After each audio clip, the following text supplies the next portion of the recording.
A widow with nothing but a crying baby stands at a ranch gate begging for coins to buy milk.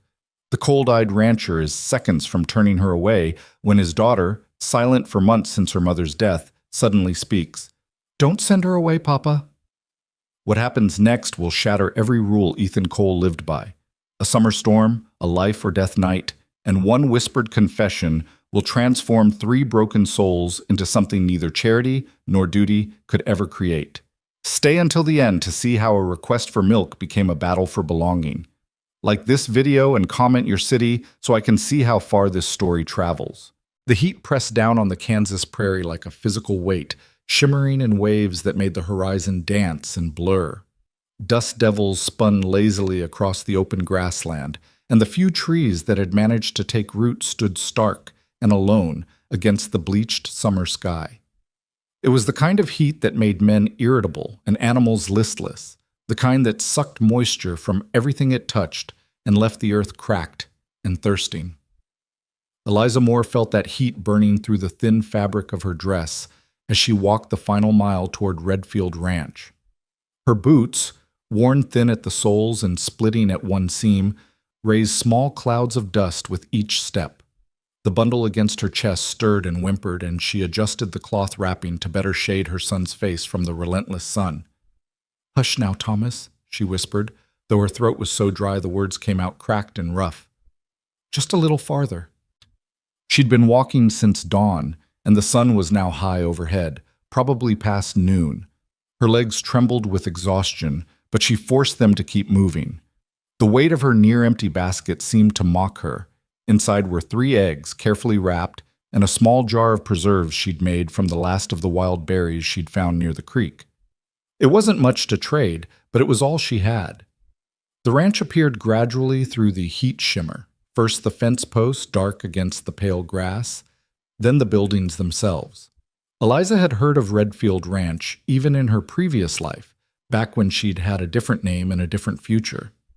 Everyone in 3 counties knew of Ethan Cole, the man who'd built an empire from nothing but stubbornness and sweat. They said he was fair but hard, generous to those who earned it, but merciless to those who tried to take advantage. Eliza hoped the stories were true. She hoped he was the kind of man who would at least hear her out before sending her away. The iron gate stood closed, but not locked, its hinges well-oiled and its bars free of rust, small details that spoke of careful maintenance and pride. Beyond it, the ranch spread out in organized efficiency. A large main house with a wide porch, a barn that looked sturdy enough to withstand any storm, corrals with good fencing, and several smaller outbuildings arranged with practical precision. Eliza stood at that gate for a long moment, gathering her courage. Thomas squirmed against her chest, making small, hungry sounds that tore at her heart. She had perhaps a day's worth of milk left, maybe 2 if she stretched it impossibly thin. After that, she refused to think about after that. Taking a deep breath, Eliza pushed the gate open. The metal sang softly, and she stepped onto the property, making her way up the long drive toward the main house. Each step felt heavier than the last, not from physical exhaustion, but from the weight of what she was about to do. Present herself as someone in need, someone without power or position, someone asking for help. Pride was a luxury she could no longer afford. She was halfway to the house when a voice rang out, sharp and commanding. "That's far enough." Eliza stopped, her heart hammering. A man emerged from the barn, tall and broad-shouldered, his face shadowed by the brim of a worn hat. He moved with the easy confidence of someone on his own land, someone who knew exactly where he stood in the world. As he came closer, Eliza could make out more details. Dark hair touched with gray at the temples, a face weathered by sun and wind, eyes the color of storm clouds that assessed her with cool precision. Ethan Cole. It had to be. "Mr. Cole?" Eliza's voice came out stronger than she'd expected, though she could feel herself swaying slightly on her feet. "I am." He stopped about 10 feet away, his posture neither welcoming nor hostile, simply watchful. "And you are?" "Eliza Moore, sir." She shifted Thomas slightly, and the movement drew Ethan's attention to the bundle against her chest. Something flickered across his face. Was it sympathy? Annoyance? Before his expression settled back into neutral assessment. I'm sorry to come unannounced. I wouldn't trouble you except you need something. It wasn't a question. Ethan's gaze moved from her face to the basket on her arm, taking in its near emptiness, then back to her face. Everyone who comes to my gate needs something. The words weren't unkind, just matter of fact, but they stung nonetheless. Eliza forced herself to meet his eyes directly. I need to buy milk, sir, for my son. I have eggs to trade and preserves, and I can work. I don't run a charity, Mrs. Moore. I'm not asking for charity. Eliza heard the edge enter her voice and tried to soften it. Desperation wouldn't help her case. I'm asking for work. I can cook, clean, mend. I'm willing to earn what I need. Ethan studied her for a long moment, his expression unreadable. Eliza could almost see him calculating the cost of giving her work versus the trouble she might bring, the value of her labor against the resources she'd consume. She held herself as straight as her exhausted body would allow, refusing to let him see how close she was to collapse. Where's your husband? The question landed like a blow, but Eliza had expected it. Dead, sir. Fever took him 2 months back. Family? None that would have me. The admission tasted bitter, but there was no point in lying. I have no one. Something shifted in Ethan's face at that, some barely perceptible change that Eliza couldn't quite read. Before he could respond, a sound came from the house, the creak of the front door opening. Papa? Both Eliza and Ethan turned toward the voice. A small figure stood in the doorway, partially hidden in shadow. As Eliza's eyes adjusted, she could make out a girl, perhaps 7 or 8 years old, with dark hair that hung in tangles around a pale face. The child wore a dress that had seen better days, and her feet were bare despite the heat that must have made the porch boards almost too hot to stand on. Lucy? Ethan's voice had changed completely, all the hard edges smoothed into something gentler. Go back inside. It's too hot out here. But the girl didn't move. Instead, she stepped further onto the porch, her eyes fixed not on her father, but on Eliza. More specifically, on the bundle Eliza carried. Is that a baby? Lucy's voice held a note of wonder that seemed at odds with her general appearance of neglect. Lucy? I said inside. Yes. Eliza found herself answering the child directly, something in that small voice cutting through all her defenses. His name is Thomas. He's 3 months old. Lucy took another step forward, then another, completely ignoring her father's command. Ethan made a sound of frustration but didn't physically stop her as she came down the porch steps and crossed the yard. She moved slowly, carefully, like someone approaching a wild animal that might bolt at any sudden movement. Can I see him? Lucy had stopped a few feet away, her eyes huge in her small face. Eliza glanced at Ethan, who looked torn between exasperation and something that might have been resignation. He gave a tiny nod, and Eliza carefully adjusted the cloth wrapping so Lucy could see Thomas's face. The baby was awake, his dark eyes unfocused but content, one tiny fist working its way toward his mouth. Lucy stared at him with an intensity that was almost unnerving, then slowly reached out one finger. Eliza held perfectly still as the girl gently, so gently, touched Thomas's hand. The baby's fingers immediately curled around Lucy's finger in the instinctive grip of infants, and a sound escaped Lucy, something between a gasp and a laugh.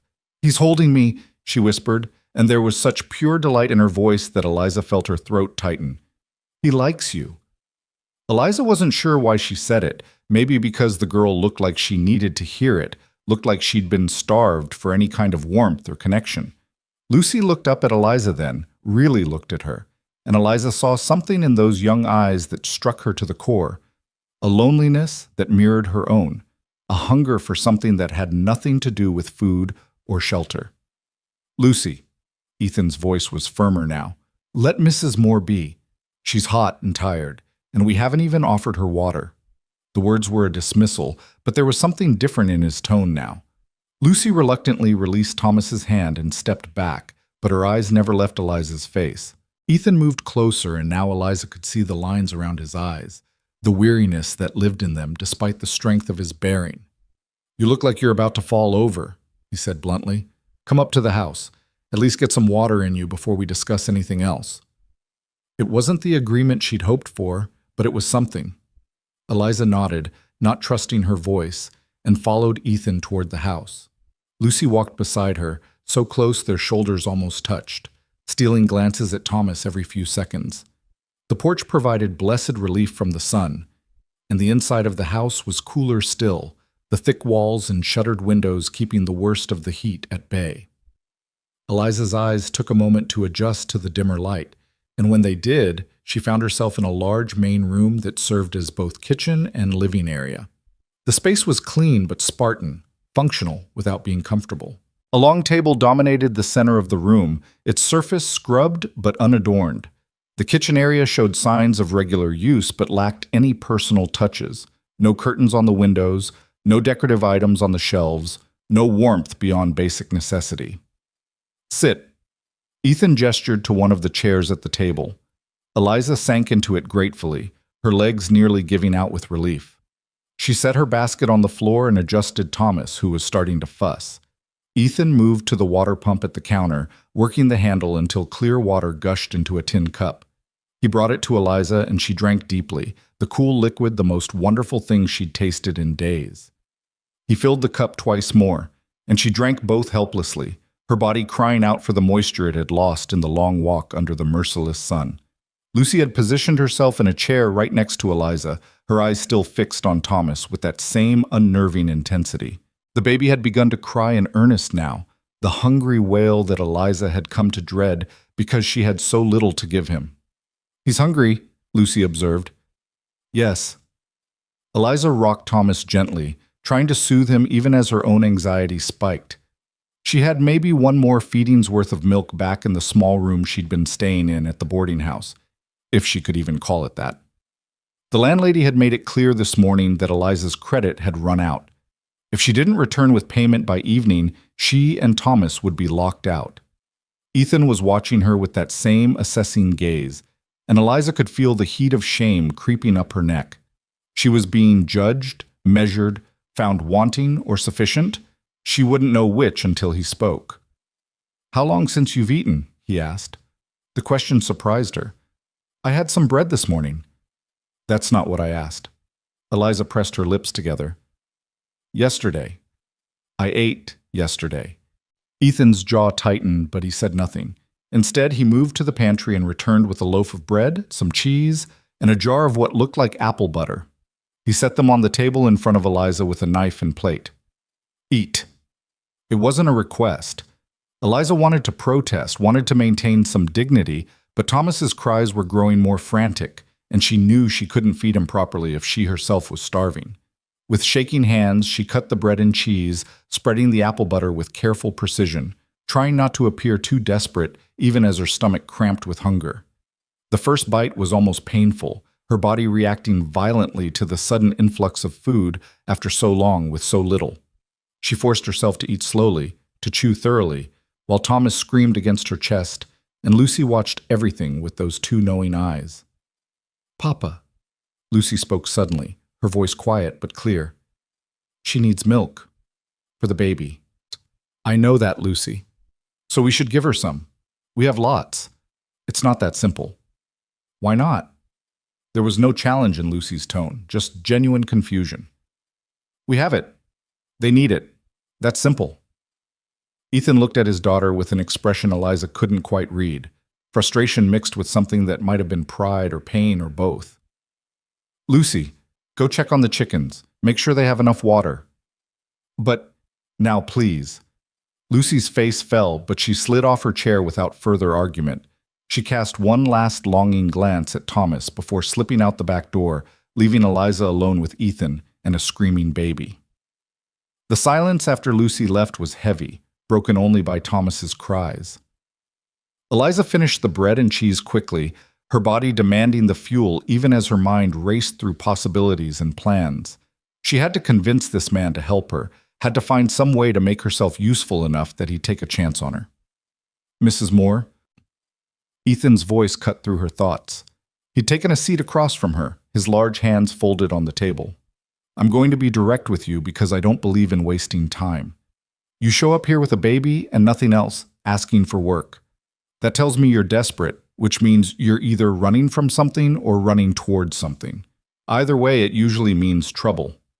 I'm not trouble. Eliza met his eyes, forcing steel into her voice. I'm a widow trying to keep her son alive, that's all. That's never all. Ethan leaned back in his chair. Where were you living before? Elsewhere. When his eyes narrowed, Eliza added, In town, a boarding house. But I can't afford it anymore. What about your husband's family, his people? They didn't approve of the marriage. When he died, they made it clear I wasn't welcome. And your own family? Also made their position clear. Eliza felt the familiar anger rising and pushed it down. Mr. Cole, I'm not here to tell you my life story or beg for your pity. I'm here to propose a fair trade, my labor for what I need to survive. If you're not interested, just say so, and I'll try elsewhere. It was a bluff, and they both knew it. There was nowhere else to go, no other options left. But Eliza would be damned if she'd sit here and grovel. Something that might have been respect flickered across Ethan's face. You have spirit. I'll give you that. And you're right. I'm not interested in your life story. What I'm interested in is whether you can work, whether you'll cause problems, and whether you're going to disappear in the middle of the night with whatever you can carry. I can work harder than anyone you've ever hired, Eliza said, her voice steady despite Thomas's continued crying. I won't cause problems because I can't afford to, and I won't steal because I'm not a thief. I'm asking for a chance to prove myself. 1 week, that's all. If I'm not worth keeping after a week, I'll go without complaint. Ethan studied her for a long moment, his fingers drumming slowly on the table. Eliza could practically see him weighing the risks, calculating the odds. Finally, he spoke. 1 week. You'll cook, clean, do laundry, mend what needs mending, and help with whatever else needs doing. In exchange, you get a roof over your head, food for yourself and the baby, and whatever milk you need. At the end of the week, I'll decide if you stay or go. If I tell you to leave, you leave immediately. No arguments, no begging for more time. Understood? Relief flooded through Eliza so intensely she felt dizzy. Understood. Thank you, Mr. Cole. I won't let you down. See that you don't. Ethan stood. There's a small room off the kitchen, used to be for live-in help. You can stay there. It's not much, but it's private and secure. I'll show you where everything is, and you can start tomorrow morning. For today, get yourself settled and rest. I can start today, Eliza said quickly, already pushing her chair back. I don't need rest. Whatever needs doing, tomorrow. Ethan's voice was firm. You look like you're about to collapse, and a half-dead worker is worse than no worker at all. Take today to recover. Tomorrow, you work. There was no point in arguing, and Eliza was too exhausted to try. She nodded, clutching Thomas close as Ethan led her through a doorway off the kitchen into a small room barely large enough for a narrow bed, a chest of drawers, and a chair. But it had a window, a door that closed, and, most importantly, a lock on the inside. There are sheets in the chest, Ethan said, pausing in the doorway. And Lucy's old cradle is in the barn if you want it for the baby. I'll have her bring it in. Thank you. Eliza's voice was barely a whisper. Ethan nodded once and turned to leave, then paused. Mrs. Moore? Lucy. She doesn't talk much. Hasn't since her mother died 2 years ago. So if she seems strange or too quiet, that's why. She's not usually so... He trailed off, seeming unable to find the right word. Interested? Eliza supplied gently. Yes. Ethan's expression was unreadable. She's not usually interested in anything anymore, but she seems to be interested in you and your boy. He left before Eliza could respond, pulling the door closed behind him. She stood in the small room, swaying slightly, Thomas finally quieting against her chest as exhaustion claimed him. Through the window, she could hear voices, Ethan's deep rumble and Lucy's lighter tone, though she couldn't make out the words. Eliza sank onto the bare mattress, her legs finally giving out completely. She should make the bed, should unpack her meager belongings, should do something productive. Instead, she simply sat there, Thomas sleeping in her arms, and let the reality of the past few hours wash over her. She had a week, 7 days to prove herself indispensable, to become so valuable that Ethan Cole couldn't imagine running his household without her. 7 days to secure a future for herself and her son. It would have to be enough. The rest of that first day passed in a blur of exhaustion and adjustment. Lucy had indeed brought the cradle, carefully setting it up in the corner of Eliza's small room without being asked. The girl had lingered, watching as Eliza made up the bed with the clean sheets from the chest, her presence oddly comforting rather than intrusive. "My mama used to sleep in this room," Lucy had said quietly, running her hand along the cradle's worn wood. "Before she married Papa. She was the housekeeper then." Eliza had paused in her work, struck by the information. So Ethan Cole had married his housekeeper. That explained some things: the sparse, functional nature of the house, the lack of feminine touches that might have been expected in a rancher's home. It also made Eliza's position here more complex than she'd realized. Was she following in a dead woman's footsteps? Would every task she performed be compared to how Lucy's mother had done it? "She must have been a wonderful woman," Eliza had said carefully. Lucy had nodded slowly. "She was. She made Papa laugh. He doesn't laugh anymore." The sadness in those words had cut deep, and Eliza had found herself reaching out to touch Lucy's shoulder gently. The girl had looked up at her with those two old eyes, and for a moment Eliza had seen herself reflected there. Two people trying to survive in a world that had taken too much from them. As evening fell, Ethan had brought a pail of fresh milk and left it outside Eliza's door without comment. She'd fed Thomas, watched him drift into satisfied sleep in the cradle, and then allowed herself to collapse onto the bed fully clothed. She was asleep before the last light faded from the sky. She woke to the sound of roosters crowing, her body stiff and protesting after months of poor sleep and poor nutrition. For a moment she couldn't remember where she was, and panic seized her. Then Thomas made a small sound in his cradle, and memory flooded back. Redfield Ranch, 1 week to prove herself. Starting now. Eliza rose quickly, tending to Thomas first, then washing her face in the basin of water someone, probably Lucy, had left on the chest of drawers. She brushed and repinned her hair, smoothed her dress as best she could, and stepped out into the kitchen just as dawnlight began to paint the eastern sky. The house was silent, but she could hear movement outside, the sounds of a ranch waking to another day of work. Eliza moved through the kitchen, familiarizing herself with its layout, finding flour and eggs and lard, locating the cast iron pans and the coffee pot. Her hands moved with practiced efficiency, building up the fire in the stove, mixing batter for flapjacks, setting coffee to brew. She was flipping the third batch of flapjacks when Ethan appeared in the doorway, stopping short at the sight of her working. "I thought I told you to start today, not at dawn." "It is today," Eliza replied, not pausing in her work. "And breakfast should be ready when people wake up, not an hour after they've already started working." Ethan grunted, but she thought she detected approval in the sound. He poured himself coffee, drinking it black and strong, watching her work with that same assessing gaze he'd used yesterday. "Where'd you learn to cook?" "My mother. Before—" Eliza caught herself. No life story, she'd said. No begging for pity. "Before I married." "And where did you live?" "Before you married?" "East of here." When Ethan's expression indicated that wasn't enough, Eliza added reluctantly, "Pennsylvania, Pittsburgh." His eyebrows rose slightly. "Long way from home." "Not home anymore." Eliza slid the flapjacks onto a plate. "Should I wake Lucy?" "She'll be up soon enough. Girl's an early riser, always has been."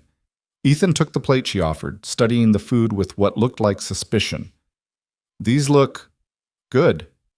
"They are good." Eliza poured her own coffee, adding a precious spoonful of sugar from the bowl on the table. "I may not have much, Mr. Cole, but I know how to cook." He took a bite, chewed thoughtfully, and something in his expression eased. "Yes, you do." It was perhaps the highest praise she could have hoped for, and Eliza felt a small spark of hope kindle in her chest. 1 meal down, 20 more to go before the week ended. Lucy appeared a few minutes later, her hair unbrushed and her dress wrinkled from sleep. She moved directly to Eliza's side, ignoring her father completely, her eyes seeking out the small room where Thomas still slept. "He's still sleeping," Eliza told her gently. "Would you like some breakfast?" Lucy nodded and climbed into the chair beside Eliza's. Eliza served her flapjacks with a generous drizzle of syrup, noting how thin the girl was, how her collarbones stood out sharply beneath her dress. Whatever had been happening in this house since Lucy's mother died, proper care of the child hadn't been part of it. They ate in relative silence, the only sounds the scrape of forks on plates and the distant lowing of cattle. Ethan finished quickly, draining his coffee cup and standing. "I'll be working the north pasture today," he said, addressing his words to the room rather than anyone specifically. "Lucy, you stay close to the house. Mrs. Moore, do whatever needs doing. If you have questions, ask Lucy. She knows where everything is." And then he was gone, the door closing firmly behind him, leaving Eliza alone with his daughter and a house that clearly needed far more attention than 1 week could provide. Eliza looked at Lucy, and Lucy looked back at her, and in that moment, an understanding passed between them. Two females in a household that had been operating on autopilot for far too long, now given permission to change things. "Well then," Eliza said briskly, standing and beginning to clear the table. "Let's see what we're working with." What they were working with, it turned out, was chaos hidden beneath a veneer of order. The main rooms were clean enough, but a deeper inspection revealed months, perhaps years, of neglect. Curtains that needed washing, windows that needed cleaning, pantry items that needed organizing, clothes that needed mending. The list seemed endless. Lucy followed Eliza from room to room, occasionally offering information about where things were kept or what her mother used to do. The girl seemed to bloom under the attention, her face losing some of its pinched, closed-off quality. When Thomas woke and began to fuss, Lucy begged to hold him, and Eliza found herself carefully transferring the baby into the girl's thin arms, showing her how to support his head, watching closely as Lucy gazed down at the infant with wonder. "He's so small," Lucy whispered. "He won't be for long. Babies grow fast." "Will you stay after the week?" The question was asked so quietly, Eliza almost didn't hear it. She chose her words carefully. "I hope so, but that's up to your father. Papa needs help. He thinks he doesn't, but he does." Lucy looked up at Eliza, her dark eyes serious. "The house is sad. Since Mama died, everything's been sad." Eliza's heart clenched. "I know. I'm sorry." "Don't be sorry." Lucy's voice was matter-of-fact. "Just stay. Make it not sad anymore." If only it were that simple, but Eliza didn't say that. Instead, she smiled and gently took Thomas back, settling him in the makeshift sling she'd fashioned to keep him close while she worked. Then she rolled up her sleeves and got to work in earnest. By mid-afternoon, she'd washed every dish in the house, scrubbed the kitchen floor until it gleamed, organized the pantry, and started a stew for supper with vegetables from the root cellar and beef from the cold storage. Lucy had helped with everything, her small hands surprisingly capable, her presence a constant source of quiet companionship. They were hanging wash on the line behind the house when Eliza heard the sound of hoofbeats approaching. She tensed instinctively, old habits from old dangers, then forced herself to relax when she saw it was just a ranch hand riding up to the barn. The man, weathered and gray-haired, glanced toward the house and did a visible double-take at the sight of Eliza and Lucy working together. "Lucy's helping," the girl said proudly, as if reading Eliza's thoughts. "Nobody lets me help with the washing usually." "Well, you're very good at it," Eliza assured her, handing her another wet cloth to hang. They finished the washing and moved on to mending, setting up on the porch, where the light was good and the breeze provided relief from the heat.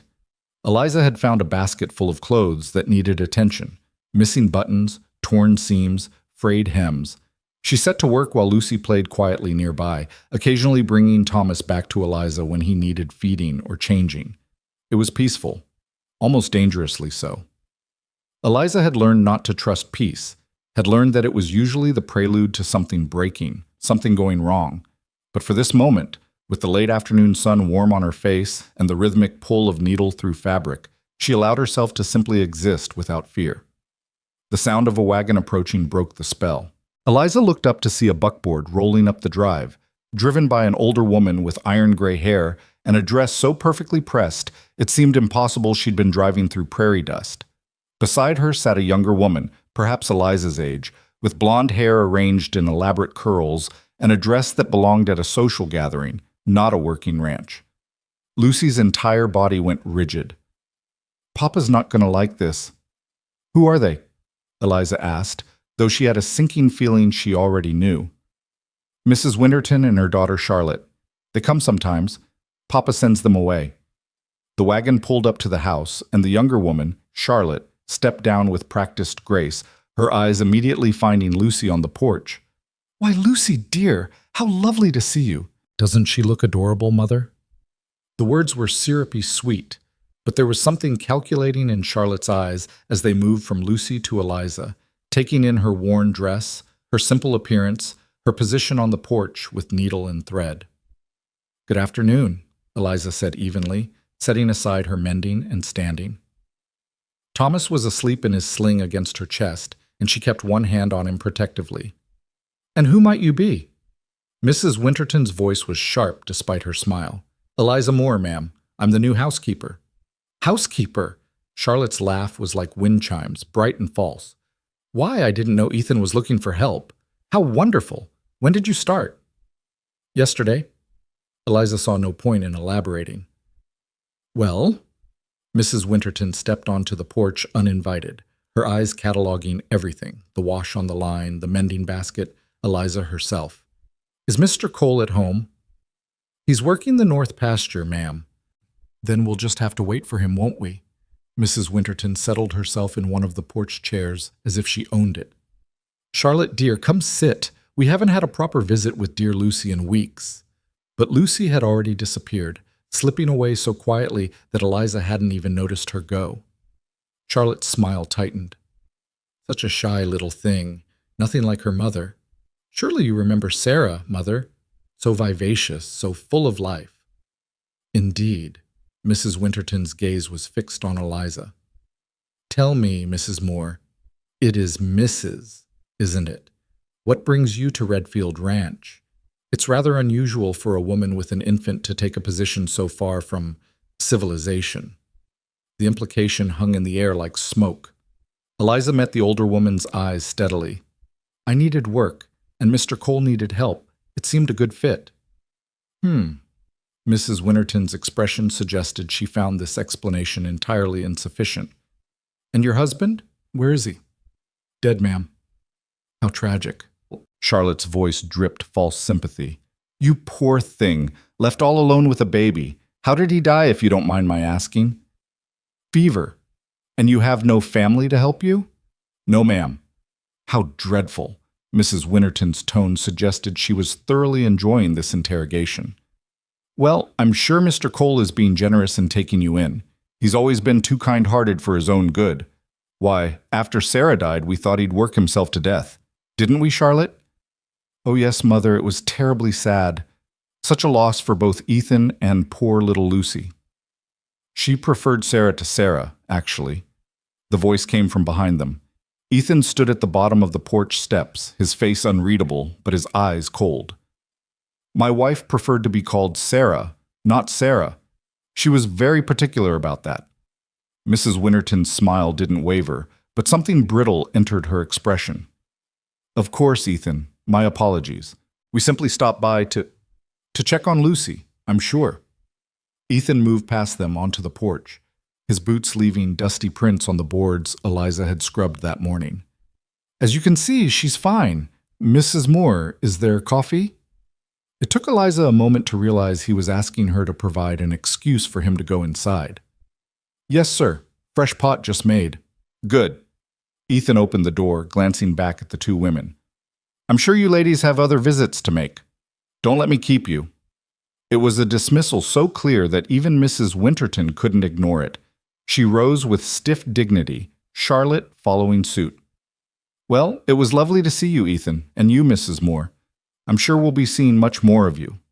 The threat in those words was unmistakable.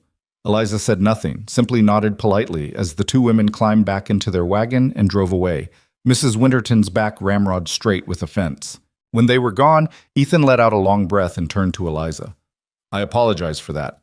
Those women—" He trailed off, shaking his head. "They mean well?" Eliza supplied, though she didn't believe it for a second. "They mean to marry Charlotte off to me, and they've been trying for the past 2 years." Ethan's voice was flat. "Mrs. Winterton was Sarah's mother's best friend, and she seems to think that gives her some kind of claim on me. It doesn't." I see. Eliza picked up her mending again, trying to appear unaffected. Do you? Ethan studied her. Because you need to understand something, Mrs. Moore. This week you're here, people are going to talk. They're going to make assumptions about why I've taken in a widow with a baby. Some of those assumptions won't be kind. Eliza's hand stilled on the fabric. She understood what he was saying, that her presence here could be seen as scandalous, that her reputation, what little she had left, could be further damaged. But what choice did she have? I understand, Mr. Cole. If you'd prefer I leave, that's not what I'm saying. Ethan's voice was firm. I'm saying you should be prepared. This ranch is isolated, but news travels. By tomorrow, everyone in 3 counties will know there's a woman living here. Some will think I'm being charitable. Others will think... He didn't finish the sentence. I understand, Eliza repeated, and I'm prepared to endure whatever gossip comes. I've endured worse. Something flickered in Ethan's eyes, curiosity perhaps, or recognition, but he didn't press her for details. Instead, he simply nodded. Good.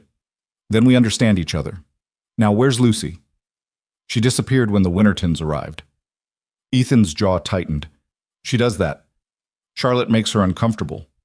I noticed. They stood there for a moment in uncomfortable silence until Thomas began to fuss and Eliza automatically began to rock him. Ethan's gaze dropped to the baby and his expression softened infinitesimally. He looks healthy. He is, thanks to your milk. Eliza hesitated, then added, I want you to know I'm grateful for the chance you're giving us. Don't be grateful yet. The week's not over. But there was less edge in his voice now. I'll be in for supper in an hour. He left, and Eliza watched him cross the yard toward the barn, his tall form moving with tired purpose. Then she turned back to her mending, her mind working through everything that had just happened, everything she'd learned. This was going to be more complicated than she'd anticipated. But then again, when had anything in her life ever been simple? The days that followed fell into a rhythm that surprised Eliza with its naturalness. She rose before dawn each morning, fed Thomas, and had breakfast ready by the time Ethan came in from the early chores. He never said much, just nodded his thanks and ate quickly before heading back out. But she noticed he'd started pausing sometimes, his coffee cup halfway to his lips, as if he'd forgotten what it was like to have hot food waiting and someone to share the morning silence with. Lucy was her constant shadow. The girl followed Eliza from room to room, helping where she could, watching Thomas with devoted fascination when she couldn't. She spoke more now than she had that first day, though still in those quiet, measured tones that suggested she'd grown used to not being heard. But Eliza heard her. She listened to every word, every observation, every small piece of information Lucy offered about the ranch, about her father, about the mother she'd lost. Mama used to sing while she worked, Lucy said on the 3rd morning, watching Eliza knead bread dough at the kitchen table. She said it made the work go faster. Did she? Eliza glanced at the girl, noting the wistful expression. What did she sing? Old songs. I don't remember all the words. Lucy traced patterns on the table with one finger. Papa doesn't like music anymore. Eliza filed that information away with all the other small details she'd been gathering about Ethan Cole.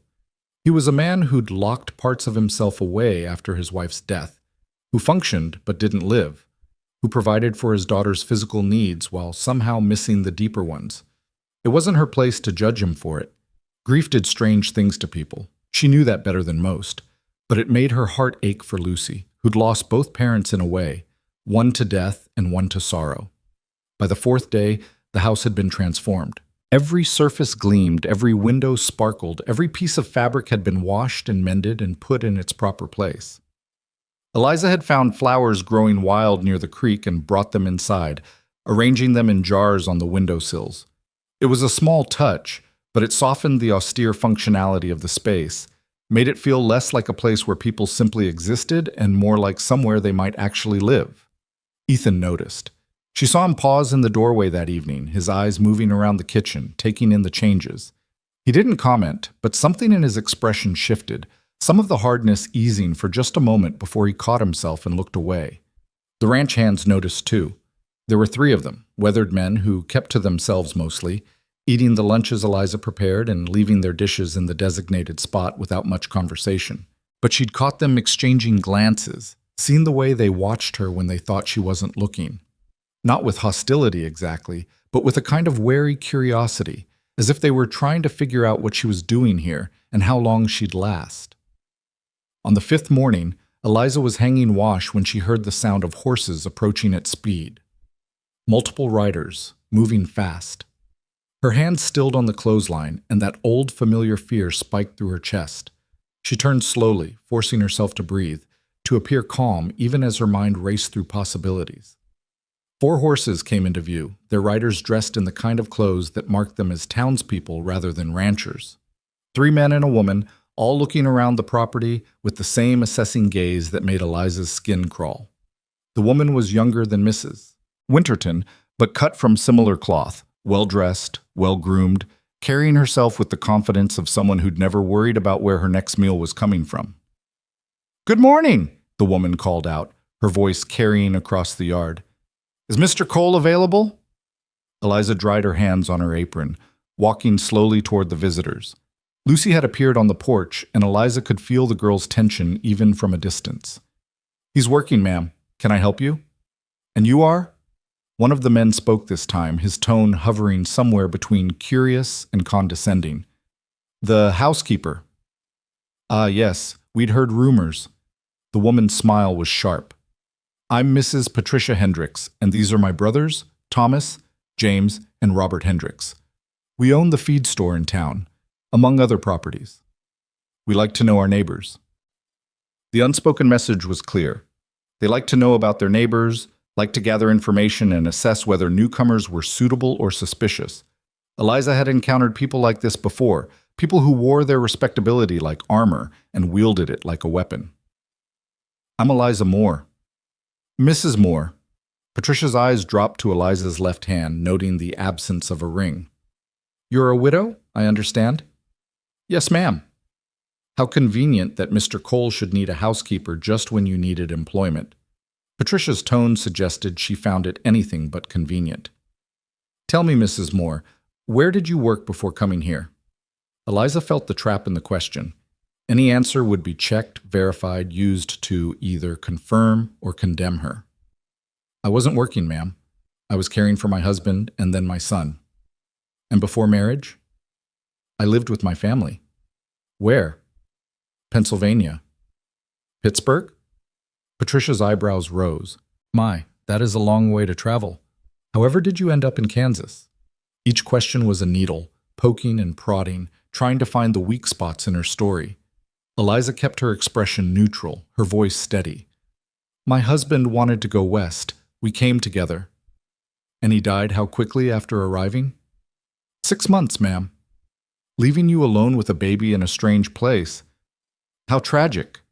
Patricia's voice dripped with false sympathy that barely masked her suspicion. "And no family or friends to help you?" "No, ma'am." "Most unfortunate." Patricia exchanged glances with her brothers, some silent communication passing between them. "Well, Mrs. Moore, we simply wanted to welcome you to our community and let you know that we take a keen interest in the welfare of our residents. If you should need anything, guidance, advice, assistance, please don't hesitate to visit us in town." The message beneath the words was unmistakable. "We're watching you. Step out of line and we'll know." Eliza nodded politely, saying nothing, and the Hendricks siblings eventually rode away, Patricia casting one last assessing look over her shoulder. When they were gone, Lucy came down from the porch, her small face pinched with worry. "They don't like you." "They don't know me," Eliza corrected gently, though Lucy's assessment was accurate. "They're just being careful." "They think you're bad. I heard them talking in town once about another lady who came here. They said she was immoral." Lucy stumbled slightly over the unfamiliar word. "What does immoral mean?" Eliza's stomach tightened. She knelt down so she was eye level with the girl, choosing her words carefully. "It means they thought she wasn't following the rules they think everyone should follow. But Lucy, sometimes people judge others without really knowing them. Sometimes they decide someone is bad just because that person is different or doesn't fit into the neat little boxes they've made." "Are you different?" "Yes," Eliza said honestly. "I suppose I am." Good. Lucy's voice was fierce, surprising in its intensity. I like different. Different is better than all those ladies who come here and pretend to care about me, but really just want to marry Papa. The loyalty in that statement warmed something in Eliza's chest that had been cold for a very long time. She reached out and tucked a strand of hair behind Lucy's ear. Thank you, sweetheart. That means more to me than you know.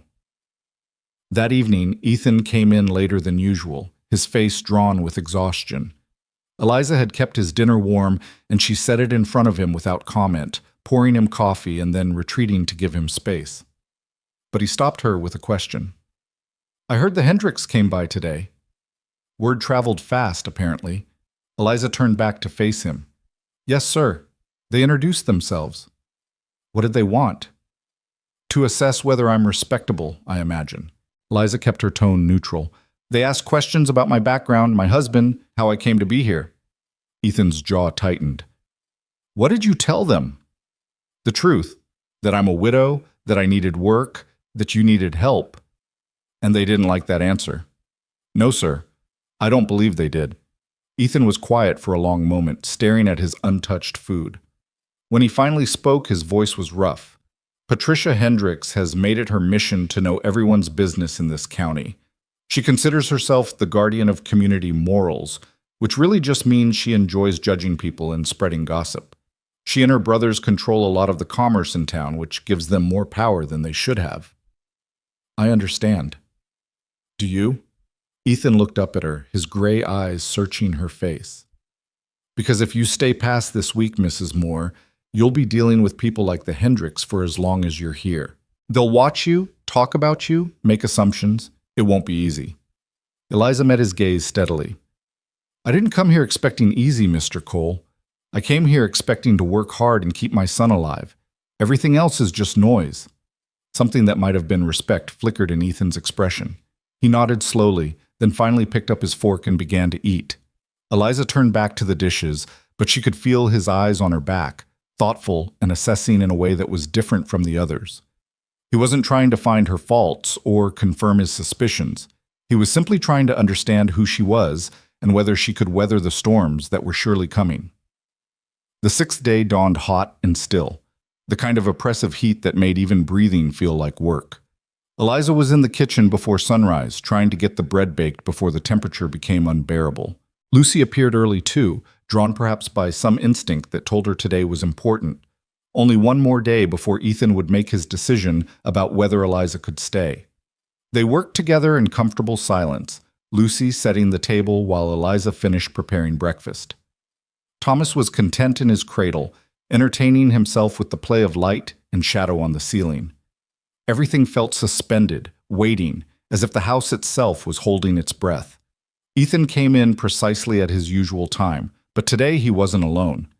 Behind him came two women Eliza hadn't seen before, one middle-aged and practical-looking in a simple calico dress, the other younger and prettier, with carefully styled hair and a dress that was too fancy for a ranch call.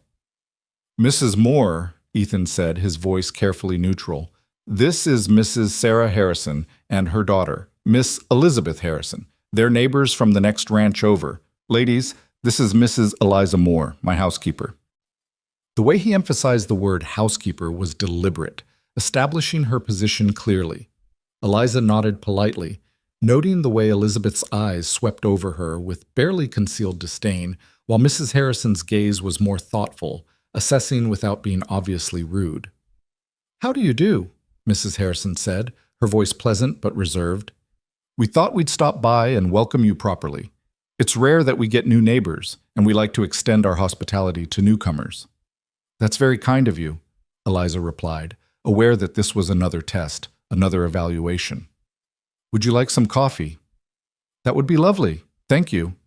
Eliza poured coffee for everyone while Elizabeth positioned herself near Ethan, her body language making her intentions abundantly clear. Mr. Cole, I was hoping to catch you today. There's a social gathering in town next Saturday, and Mother and I would be delighted if you and Lucy would attend. It's been so long since we've seen you at any community events. I don't do social gatherings, Miss Harrison. You know that. But Lucy should have opportunities to socialize with other children her age, Elizabeth pressed, her voice taking on a slightly wheedling tone that made Eliza's teeth ache. "She's become so isolated out here. It's not healthy for a child." Lucy, who'd been watching this exchange from her position near Eliza, spoke up suddenly. "I'm not isolated. I have Mrs. Moore and Thomas." Elizabeth's smile tightened. "Of course, dear, but Mrs. Moore is staff, not family. You need proper companions, children from good families who can—" "Lucy has everything she needs." Ethan's voice cut across Elizabeth's like a knife. The temperature in the room seemed to drop 10 degrees. "And I'll thank you not to tell me how to raise my daughter." Mrs. Harrison stood quickly, clearly recognizing the warning signs. "We should be going, Elizabeth. Thank you for the coffee, Miss Moore." "Mr. Cole, we'll see ourselves out." But Elizabeth lingered, her eyes moving between Ethan and Eliza with undisguised calculation. "I do hope we'll see more of you, Mr. Cole. And Mrs. Moore, if you find yourself needing guidance on how things are done in our community, do feel free to call on me. I'd be happy to help you understand the expectations." The condescension in her voice was thick enough to cut with a knife. Eliza simply nodded, not trusting herself to speak without saying something that would make the situation worse. The Harrisons finally left, and the silence they left behind was heavy and uncomfortable. "Papa," Lucy said quietly, "I don't like her." "I know, sweetheart. She was mean to Mrs. Moore." "I know that too." Ethan rubbed his face tiredly, suddenly looking every one of his 30-some years. "This is what I was warning you about, Mrs. Moore. They'll keep coming, keep testing, keep trying to establish some kind of hierarchy where you're at the bottom. Can you handle that?" Eliza thought about Pittsburgh, about the life she'd left behind, about the things she'd endured that made these social pretensions seem almost laughably insignificant. "I can handle it, Mr. Cole. The question is whether you can handle having a housekeeper who makes your neighbors uncomfortable." The bluntness of her statement seemed to surprise him. He studied her for a long moment. Then a small smile tugged at the corner of his mouth, the first real smile she'd seen from him. "I think I can manage. The question is whether I'm getting my money's worth from you." "You're not paying me money." Even better reason to ensure I'm getting value. But there was no bite in his words, almost a teasing quality that transformed his entire face. "The week's almost up, Mrs. Moore. What do you think? Are you worth keeping?" Eliza looked around the kitchen, clean and organized and somehow warmer than it had been when she arrived. She thought about Lucy trailing after her with increasing confidence, about Thomas sleeping peacefully in his cradle instead of crying from hunger, about the small ways this house had changed in 6 days. "I think that's for you to decide, Mr. Cole." Diplomatic answer. Ethan drained his coffee cup and stood. "I'll give you my decision tomorrow morning. Until then, carry on as you have been." He left, and Lucy immediately rushed to Eliza's side, her small face anxious. "He's going to let you stay. I know he is." "We'll see, sweetheart." Eliza smoothed the girl's tangled hair, making a mental note to properly brush and braid it later. "Why don't you help me with the washing today?" They spent the day working together, and Eliza tried not to think about tomorrow, about what she'd do if Ethan said no, about where she and Thomas would go. She had no backup plan, no contingency, nothing but hope, and the desperate prayer that she'd done enough to prove her worth. That evening, after Lucy had gone to bed and the house was quiet, Eliza sat in her small room with Thomas nursing at her breast and allowed herself to acknowledge the fear that had been building all day. Tomorrow would determine everything. Tomorrow, Ethan Cole would decide whether she was respectable enough, useful enough, valuable enough to keep around. And if he said no, but she couldn't think about that. Wouldn't think about that. She'd faced worse than this and survived. She'd face whatever came next with her head high and her dignity intact, because that was all she had left.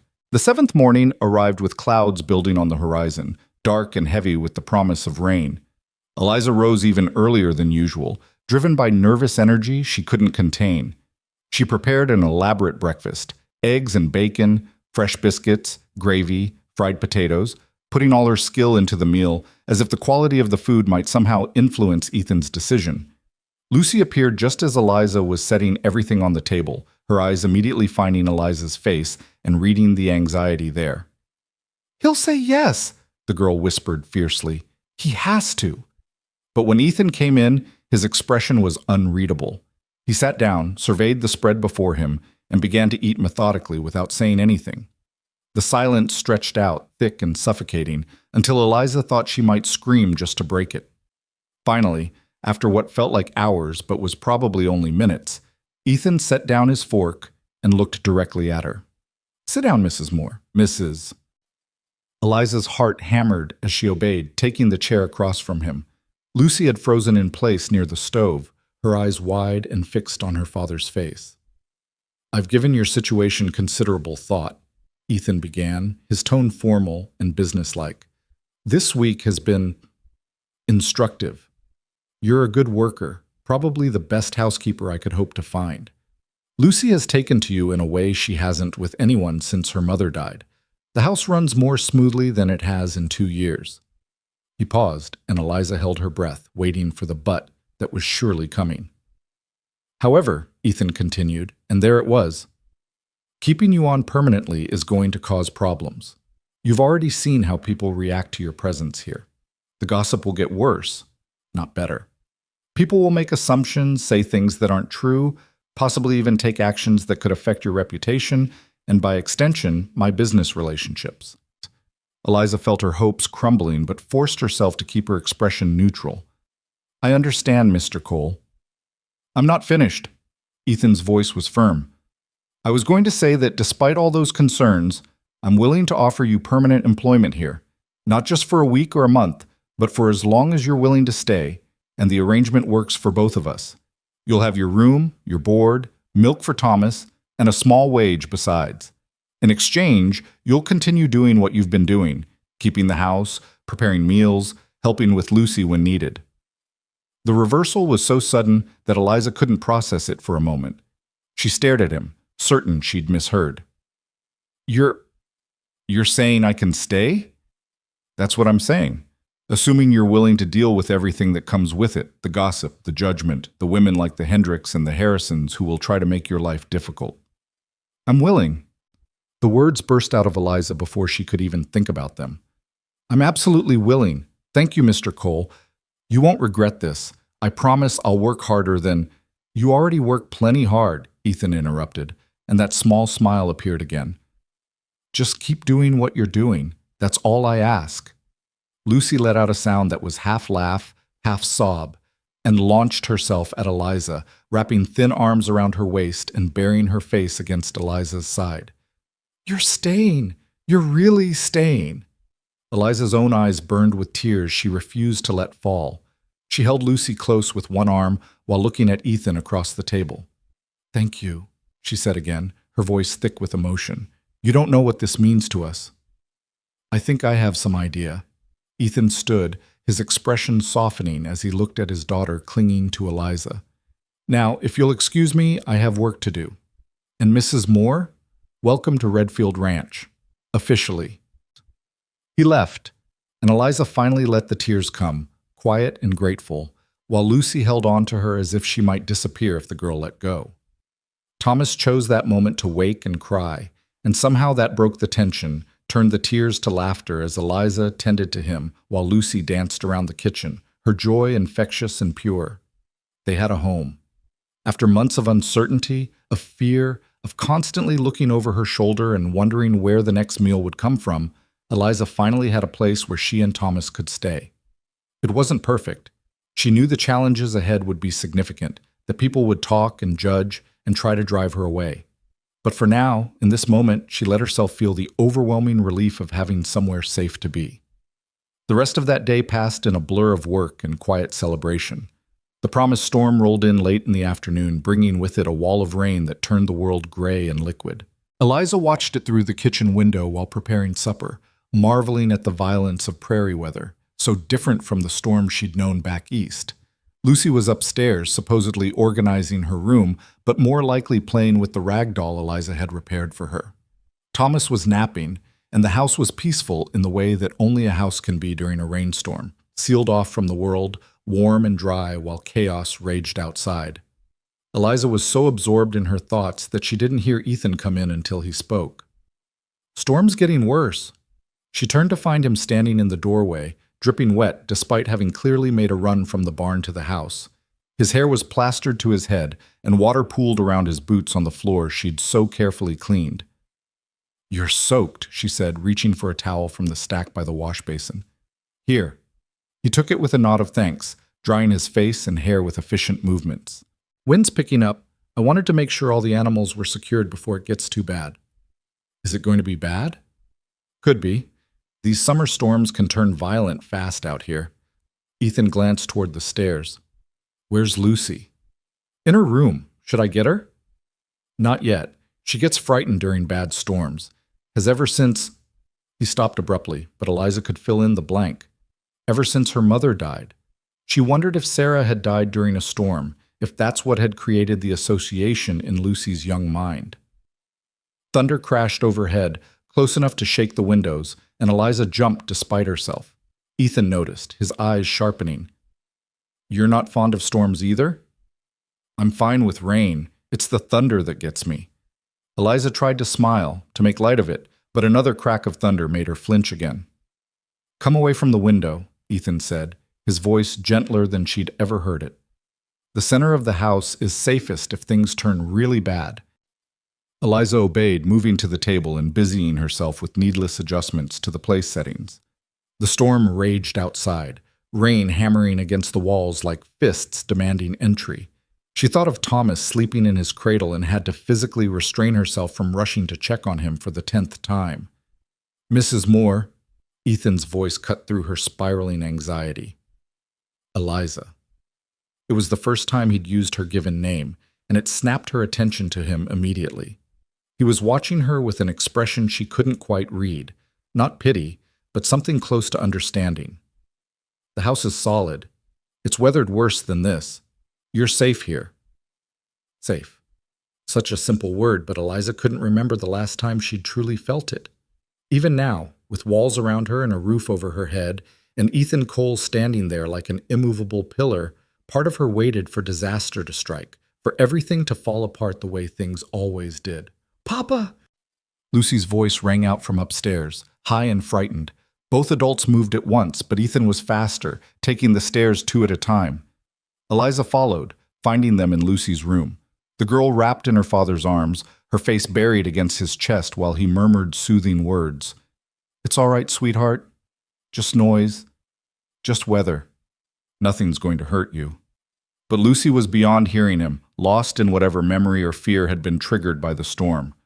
Her whole body shook, and the sound of her sobbing broke Eliza's heart. Without thinking, she moved forward and knelt beside them, placing a gentle hand on Lucy's back.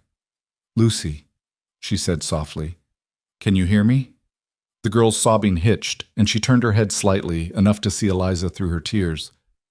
"I need you to listen to my voice, sweetheart. Just my voice. Can you do that?" A tiny nod. "Good.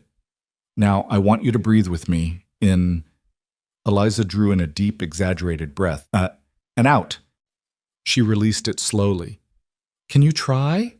Lucy's breathing was ragged, but she attempted to match Eliza's rhythm. In and out, in and out. Slowly, gradually, the girl's panic began to ease. Ethan watched this exchange in silence, his arms still holding his daughter, but his eyes fixed on Eliza's face with something like wonder. After several minutes, Lucy's breathing had calmed to occasional hiccups. She pulled back from her father slightly, her face blotchy and wet. "I'm sorry, Papa." "Don't apologize, Lucy. You've got nothing to be sorry for." Ethan's voice was rough with emotion. "But I'm being a baby. I'm 8 years old. I shouldn't be scared of storms." "Everyone's scared of something," Eliza said gently. "Being scared doesn't make you a baby. It makes you human." "Are you scared of storms?" "Terrified," Eliza admitted. "Thunder especially. Makes me jump every time." "Really?" Lucy looked genuinely surprised. "Really? But you know what helps? Having people around. Being with others who can be brave when you're scared. Your papa is very brave, isn't he?" Lucy nodded, glancing up at her father with adoration. "And I think you're brave too," Eliza continued, "because even though you're scared, you're sitting here talking to us instead of hiding under the covers. That takes courage." Something in Lucy's expression shifted, a tiny spark of pride breaking through the fear.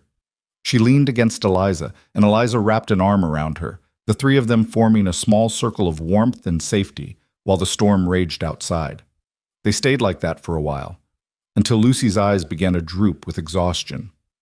Ethan carried her to bed, tucking her in carefully, and Eliza followed, sitting on the edge of the mattress until the girl's breathing evened out in sleep. In the hallway outside Lucy's room, Ethan stopped Eliza with a hand on her arm. "Thank you for that.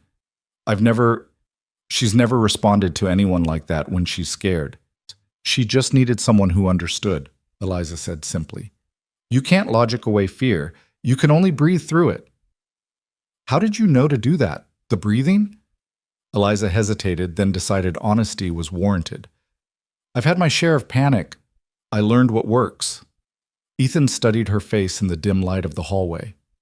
"You've been through something bad." It wasn't a question, and Eliza didn't treat it as one. "Haven't we all, Mr. Cole?" "Ethan," he said quietly, "if you're going to live here, work here, help raise my daughter, you should call me Ethan." It felt like a threshold being crossed, some invisible line between employer and employee being blurred into something more complicated. Eliza nodded slowly. "Ethan, then. And you should check on Thomas. I left him sleeping, but with this storm—" They went downstairs together, and Eliza found Thomas still peacefully asleep despite the thunder and lightning. She stood watching him, one hand on the cradle's edge, while Ethan checked the windows and doors, making sure everything was secure against the worsening weather. The storm finally began to subside near midnight, the rain slowing to a steady patter and the thunder moving off into the distance. Eliza had dozed off in the chair beside Thomas's cradle, exhausted from the emotional intensity of the day, and she woke to find a blanket draped over her shoulders that hadn't been there before. Ethan must have covered her. The thought brought an unexpected warmth, a sense of being cared for that she'd been without for so long. She pulled the blanket closer and let herself drift back to sleep, feeling safer than she had in years. The weeks that followed the storm settled into something that felt almost like normalcy, though Eliza had learned long ago not to trust the appearance of peace. She rose each morning before the sun painted the horizon pink, moving through the quiet house with Thomas strapped to her chest, preparing breakfast and starting the day's work before the heat became oppressive. Lucy was always close behind her, sometimes helping, sometimes just present, her small shadow a constant reminder of how much had changed in such a short time. Ethan had grown more comfortable around her, speaking more freely, occasionally even joking in his dry way that always seemed to catch Eliza off guard. She'd learned his rhythms, the way he took his coffee, the foods he preferred, the subtle signs that told her whether his day had been difficult or merely exhausting. It was a strange kind of intimacy, born not of romance but of proximity and shared purpose. The town visitors had continued, though less frequently now that word had spread about Eliza's permanent position. The Hendricks siblings had stopped by once more, Patricia's sharp eyes cataloging every detail of the household, while her brothers asked pointed questions about Ethan's business that he deflected with practiced ease. Elizabeth Harrison had appeared twice, each time more elaborately dressed than the last, each time more obviously frustrated by Ethan's polite but firm disinterest. It was late August when everything changed, though it started with something as simple as Thomas waking in the middle of the night. Eliza heard him fussing and rose immediately, stumbling slightly in the darkness of her small room. She lit the lamp with trembling fingers still half asleep and reached for her son. The moment her hands touched him, she knew something was wrong. His skin burned beneath her fingers, fever hot and dry, and his crying had a quality to it she'd never heard before, thin and weak and somehow wrong. "No," she whispered, lifting him from the cradle with shaking hands. "No, no, no, please, not this." Thomas's little body felt like it was on fire. His eyes were glassy, unfocused, and when she tried to nurse him, he turned his head away, too weak or too sick to latch on. Panic rose in Eliza's throat, bitter and choking. She'd seen fever before, had watched it take her husband with terrifying speed, and the thought of losing Thomas the same way made her vision blur with tears. She stumbled out of her room into the kitchen, moving on instinct toward the water pump. Cool water. She needed cool water to bring down the fever. Her hands shook so badly she could barely work the pump handle, and when water finally gushed forth, she soaked a cloth and began wiping Thomas's face, his neck, his tiny arms. "Come on, baby," she murmured, her voice breaking. "Come on, you have to fight this. Please fight this." But Thomas only whimpered, his breathing growing more labored with each passing moment. His chest rose and fell too quickly, small ribs visible beneath his thin nightshirt, and suddenly he was struggling, gasping, fighting for air that wouldn't come. Eliza screamed. She didn't mean to, didn't even realize she was doing it until she heard her own voice echoing through the house, raw and terrified. "Help! Someone help me, please!" Footsteps thundered down the stairs, and then Ethan was there, wearing only his trousers and an undershirt, his hair wild from sleep. His eyes found Thomas immediately, and something in his expression went cold and focused in a way that cut through Eliza's panic like a knife. "What happened?" "Fever. He woke with a fever and now he can't breathe. I don't know what's wrong. I don't know how to help him." The words tumbled out in a rush, incoherent with fear. Ethan moved to her side, his large hands surprisingly gentle as he took Thomas from her arms. He held the baby up to the light, examining him with the practiced eye of someone who dealt with sick animals, sick children, sick everything that life on a ranch could throw at you. "How long has he been like this?" "Just now, just minutes ago. He was fine when I put him down. I swear he was fine." "I believe you. Fever can come on fast in babies." Ethan's voice was steady, calm in a way that gave Eliza something to anchor herself to. "Lucy. Lucy. Get down here." The girl appeared moments later, her face pale with sleep and worry. "Papa?" "I need you to run to the bunkhouse and wake Jackson. Tell him to ride to town for the doctor as fast as he can. Tell him it's an emergency. Can you do that?" Lucy nodded and disappeared, her bare feet pattering across the floor and out into the night.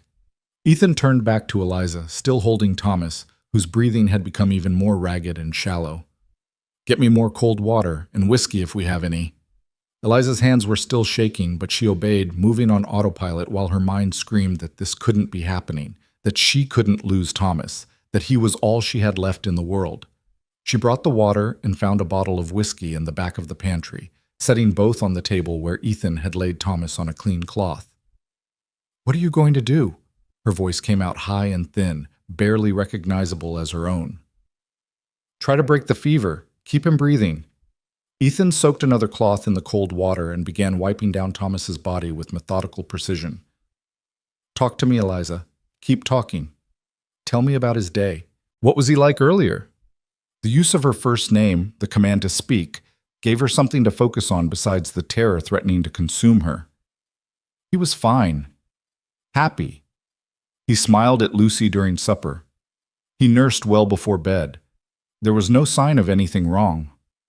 Sometimes there isn't. Babies can turn sick faster than you'd think possible." Ethan's hands never stopped moving, cooling Thomas's burning skin, checking his breathing, feeling the pulse in his tiny neck. "How's his color?" Eliza forced herself to look, really look, at her son. His face was flushed, but his lips were taking on a slightly blue tinge that made her stomach drop. His lips looked blue. Damn! Ethan picked Thomas up again, holding him upright against his chest. "Come here. Put your hand on his back, right here. Feel that." Eliza pressed her palm against Thomas's tiny back and felt the rattling, the wet sound of fluid in lungs too small to fight it. "What is that?" "Fluid. Probably pneumonia setting in. We need to keep him upright, keep the fluid from settling." Ethan met her eyes, and she saw worry there despite his calm demeanor. "This is going to be a long night, Eliza. I need you to stay with me. Can you do that?" She wanted to fall apart, wanted to scream and cry and rage against the unfairness of a world that would threaten her baby after everything else it had already taken from her. But Thomas needed her strong, needed her present, so she swallowed her fear and nodded. "Yes. Tell me what to do." "Hold him like this." Ethan carefully transferred Thomas back to her arms, positioning him so his head was elevated, his back supported. "Keep him upright. I'm going to make a steam tent. It might help loosen whatever's in his lungs." He moved with purpose, boiling water on the stove, draping a cloth over a chair to create a small, enclosed space. When the water was steaming, he had Eliza sit with Thomas inside the makeshift tent, the hot vapor surrounding them. At first, Thomas's breathing seemed to ease slightly, but then he started coughing, small body convulsing with the effort, and when Eliza looked down, she saw blood flecking his lips. "Ethan!" The terror was back, full force. "He's coughing blood!" Ethan was beside her in an instant, taking Thomas again, examining the blood with fingers that remained steady, even as his jaw clenched. "It's from his throat, from the coughing, not his lungs. It's better than it could be." But Thomas was growing weaker, his cries fading to whimpers, his eyes rolling back in his head. Eliza watched her son slipping away and felt something break inside her chest, some last desperate part of her that had been holding on to hope. "No, please, no! Don't take him from me! He's all I have, please!" "Eliza!" Ethan's voice cut through her spiral, sharp and commanding. "Look at me!" She dragged her eyes away from Thomas to meet Ethan's steady gray gaze. "He's not gone yet. He's still fighting. We're still fighting. Don't give up on him now." The words were like a slap, shocking her back into the present moment. She took a shuddering breath, then another, forcing herself to focus. "What else can we do?" "Keep him warm, but not too warm. Keep his head elevated. Try to get water into him if he'll take it. And wait." Ethan's expression was grim. Wait for the doctor and pray the fever breaks before the infection gets worse. They settled into a rhythm then, the two of them working in tandem through the darkest hours of the night. Eliza held Thomas while Ethan prepared cool compresses and warm broths, attempting to coax drops of liquid between the baby's cracked lips. Lucy appeared at some point, having returned from waking the ranch hand, and positioned herself in the corner of the kitchen, watching with wide, frightened eyes. "Is Thomas going to die?" she asked in a small voice.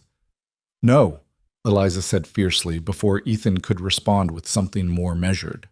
"No, he's not. He's going to be fine."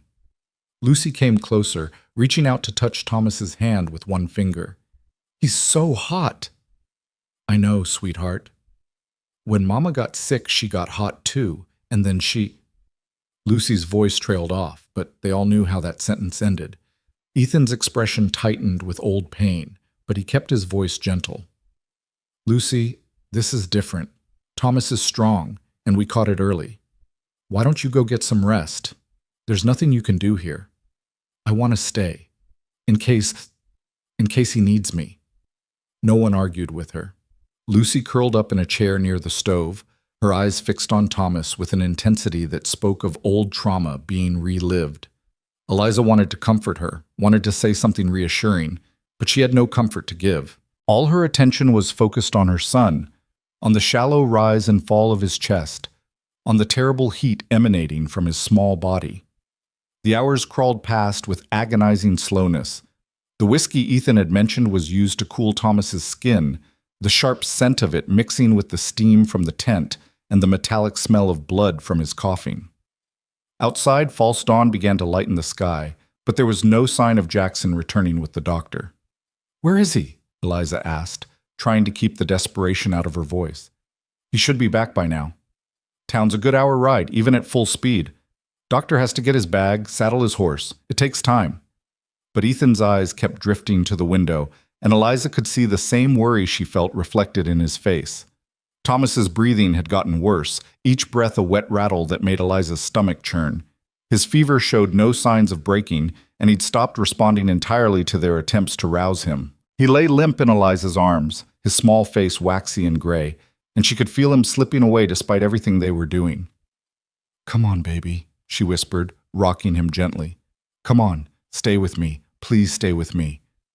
Lucy had fallen into a restless sleep in her chair, her face streaked with dried tears. Ethan sat across from Eliza, his elbows on his knees, his hands clasped together so tightly his knuckles were white. They'd run out of things to do, run out of ways to fight. Now they could only wait and hope that help arrived in time. "Eliza," Ethan said quietly, his voice rough with exhaustion, If the worst happens, you need to know it's not your fault. Babies get sick. Sometimes they don't make it. It's not—" "Don't." Eliza's voice cracked. "Don't say it. Don't even think it. He's going to be fine. He has to be fine. I just want you to know that I won't blame you. You've done everything right. You've been a good mother." The kindness in those words, the understanding, broke something in Eliza that had been holding tight for too long. Tears spilled down her cheeks, hot and bitter. He's all I have left. My husband is gone, my family disowned me, everything I had is gone. Thomas is all that's left. If he dies, I have nothing. That's not true. Ethan's voice was firm. You have a place here, a home. Lucy needs you, and he paused, seeming to struggle with the words. And I need you. Not just as a housekeeper. You've brought something back to this house that's been missing for 2 years. You've made Lucy smile again. You've made me remember what it's like to live instead of just survive.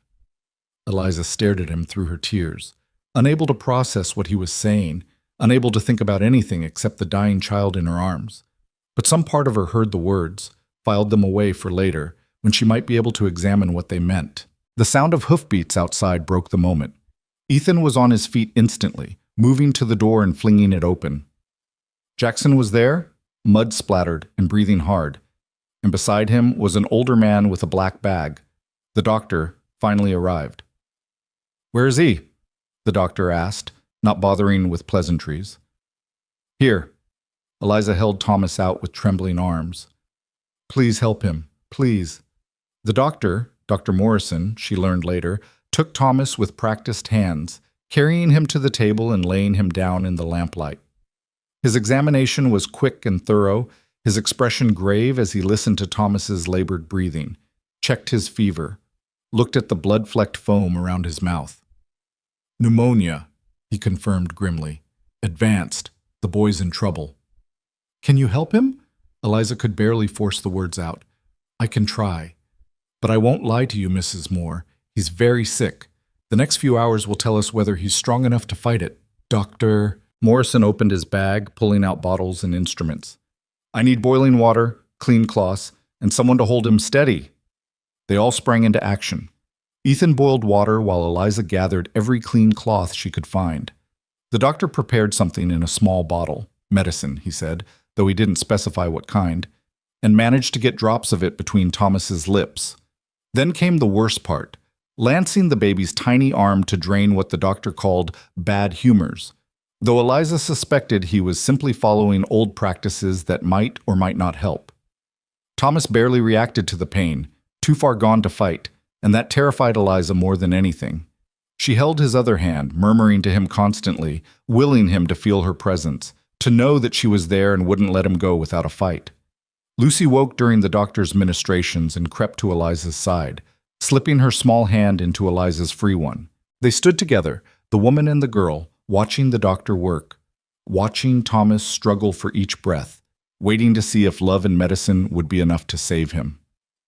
Dawn broke fully, proper light flooding through the windows, and still Thomas's fever raged. The doctor tried everything he knew, cool compresses, herbal drafts, positioning to help drain the fluid from his lungs. Nothing seemed to make a difference. Thomas lay on the table like a broken doll, his skin ashen, his breathing so shallow it was barely visible. "Is he going to make it?" Ethan asked the question they were all thinking. Dr. Morrison's expression was carefully neutral, professionally detached. "I've done all I can. The rest is up to him the rest is up to him. The fever needs to break within the next hour or two, or—" He didn't finish the sentence. Eliza felt the world tilting, felt her knees going weak. Ethan's hand was suddenly on her elbow, steadying her, keeping her upright when she wanted to collapse. "Sit down," he said gently. "You need to conserve your strength." "I can't. I have to stay with him." "You can stay with him sitting down." Ethan guided her to a chair pulled close to the table, then positioned himself behind her, his hands on her shoulders, solid and warm and somehow anchoring. Lucy pressed against her other side, and they formed a small circle around Thomas, a fortress of will and love against the darkness trying to claim him. Time lost all meaning. The sun climbed higher in the sky, turning the kitchen golden with morning light. Ranch hands came and went, bringing reports of animals needing tending, fences needing mending, all the daily business of running a ranch. Ethan dismissed them all with curt instructions, never moving from his position behind Eliza's chair. The doctor checked Thomas periodically, his expression growing grimmer each time. Finally, he pulled Ethan aside, speaking in low tones that Eliza strained to hear. "Mr. Cole, I think you should prepare Mrs. Moore for the possibility that the boy won't survive this. His breathing is getting worse, not better. The infection is spreading faster than his small body can fight it. It might be time to say goodbye." "No." Ethan's voice was flat. "Not yet. He's still breathing. While he's breathing, we don't give up. Mr. Cole, I understand your compassion, but I said no." There was steel in Ethan's tone that brooked no argument. "We don't give up on children in this house. Not while there's still hope." The doctor sighed but nodded, returning to his vigil by Thomas's side.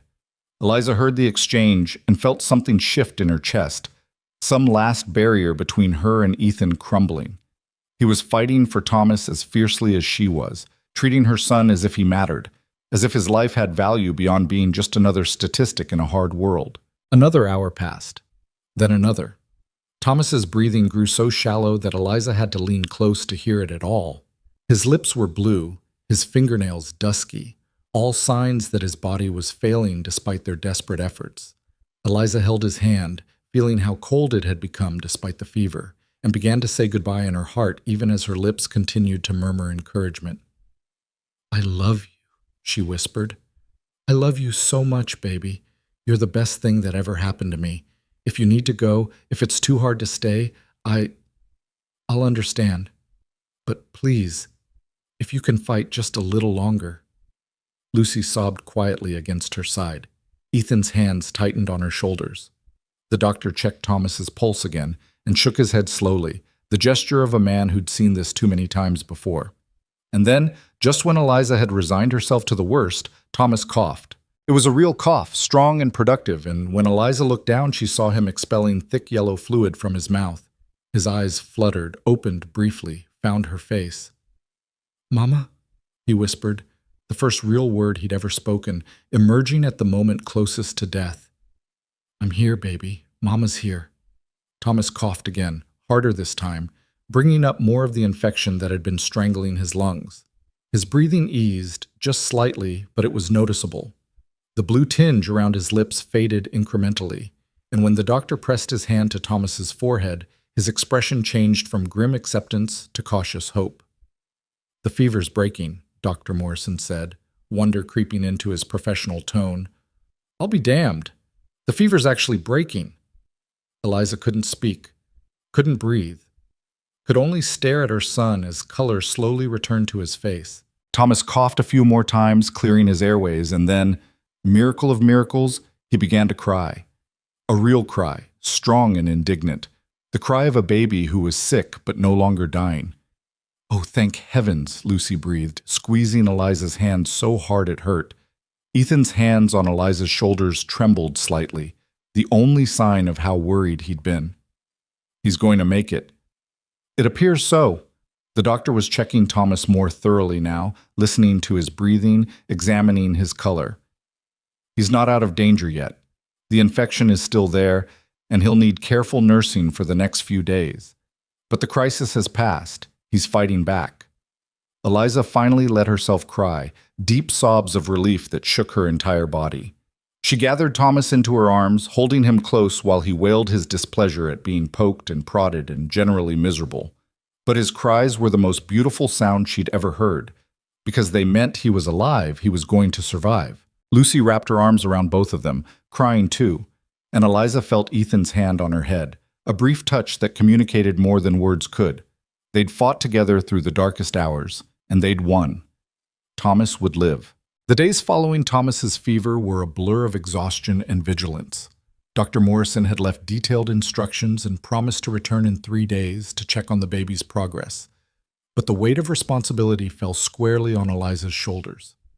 She barely slept, dozing in snatches while sitting upright with Thomas in her arms, waking at the slightest change in his breathing or the smallest whimper of discomfort. Ethan had insisted she move into one of the upstairs rooms, larger and with better ventilation than her small space off the kitchen. He'd carried Thomas's cradle up himself, along with a more comfortable chair and extra blankets, creating a proper sick room without asking permission. Lucy had taken to sleeping on a pallet, on the floor beside Eliza's bed, refusing to be separated from either of them, despite gentle encouragement to return to her own room. "What if Thomas needs me?" she'd asked, her voice small but determined. "What if he gets scared and I'm not here?" Eliza hadn't had the heart to send her away, so the three of them formed their own small unit in that upstairs room, bound together by the shared trauma of nearly losing Thomas and the quiet miracle of his survival. Thomas improved slowly but steadily. The infection cleared from his lungs, his fever stayed gone, and after 5 days he was nursing again, though still weaker than before.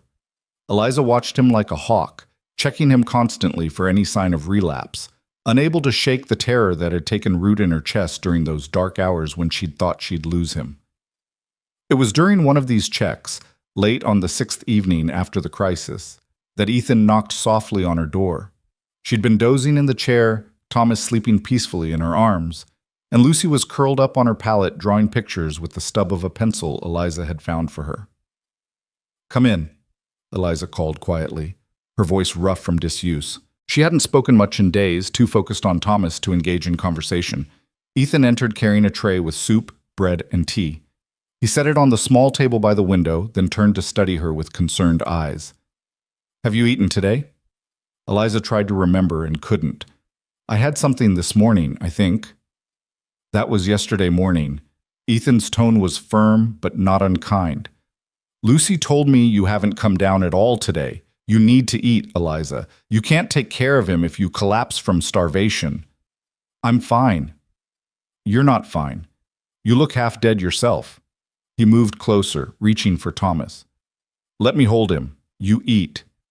Eliza's arms tightened instinctively around her son, and she saw understanding flash in Ethan's eyes.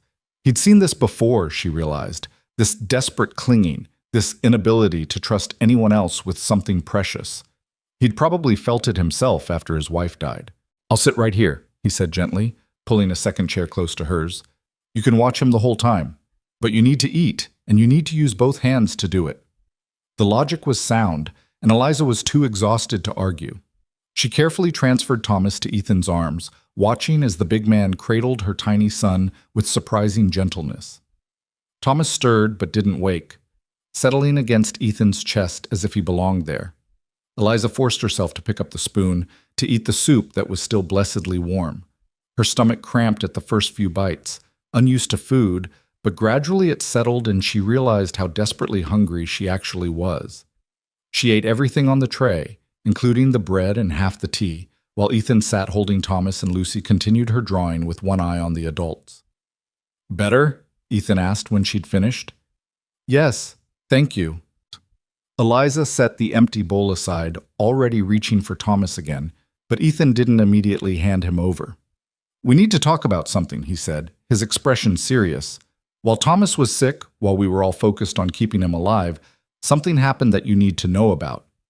Eliza's stomach clenched with new anxiety. "What happened?" "A man came to the ranch 3 days ago, asked for you by name, said he had business with you." The blood drained from Eliza's face. She knew, even before Ethan continued, exactly who had come looking for her. The past she'd been running from had finally caught up. "What did he look like?"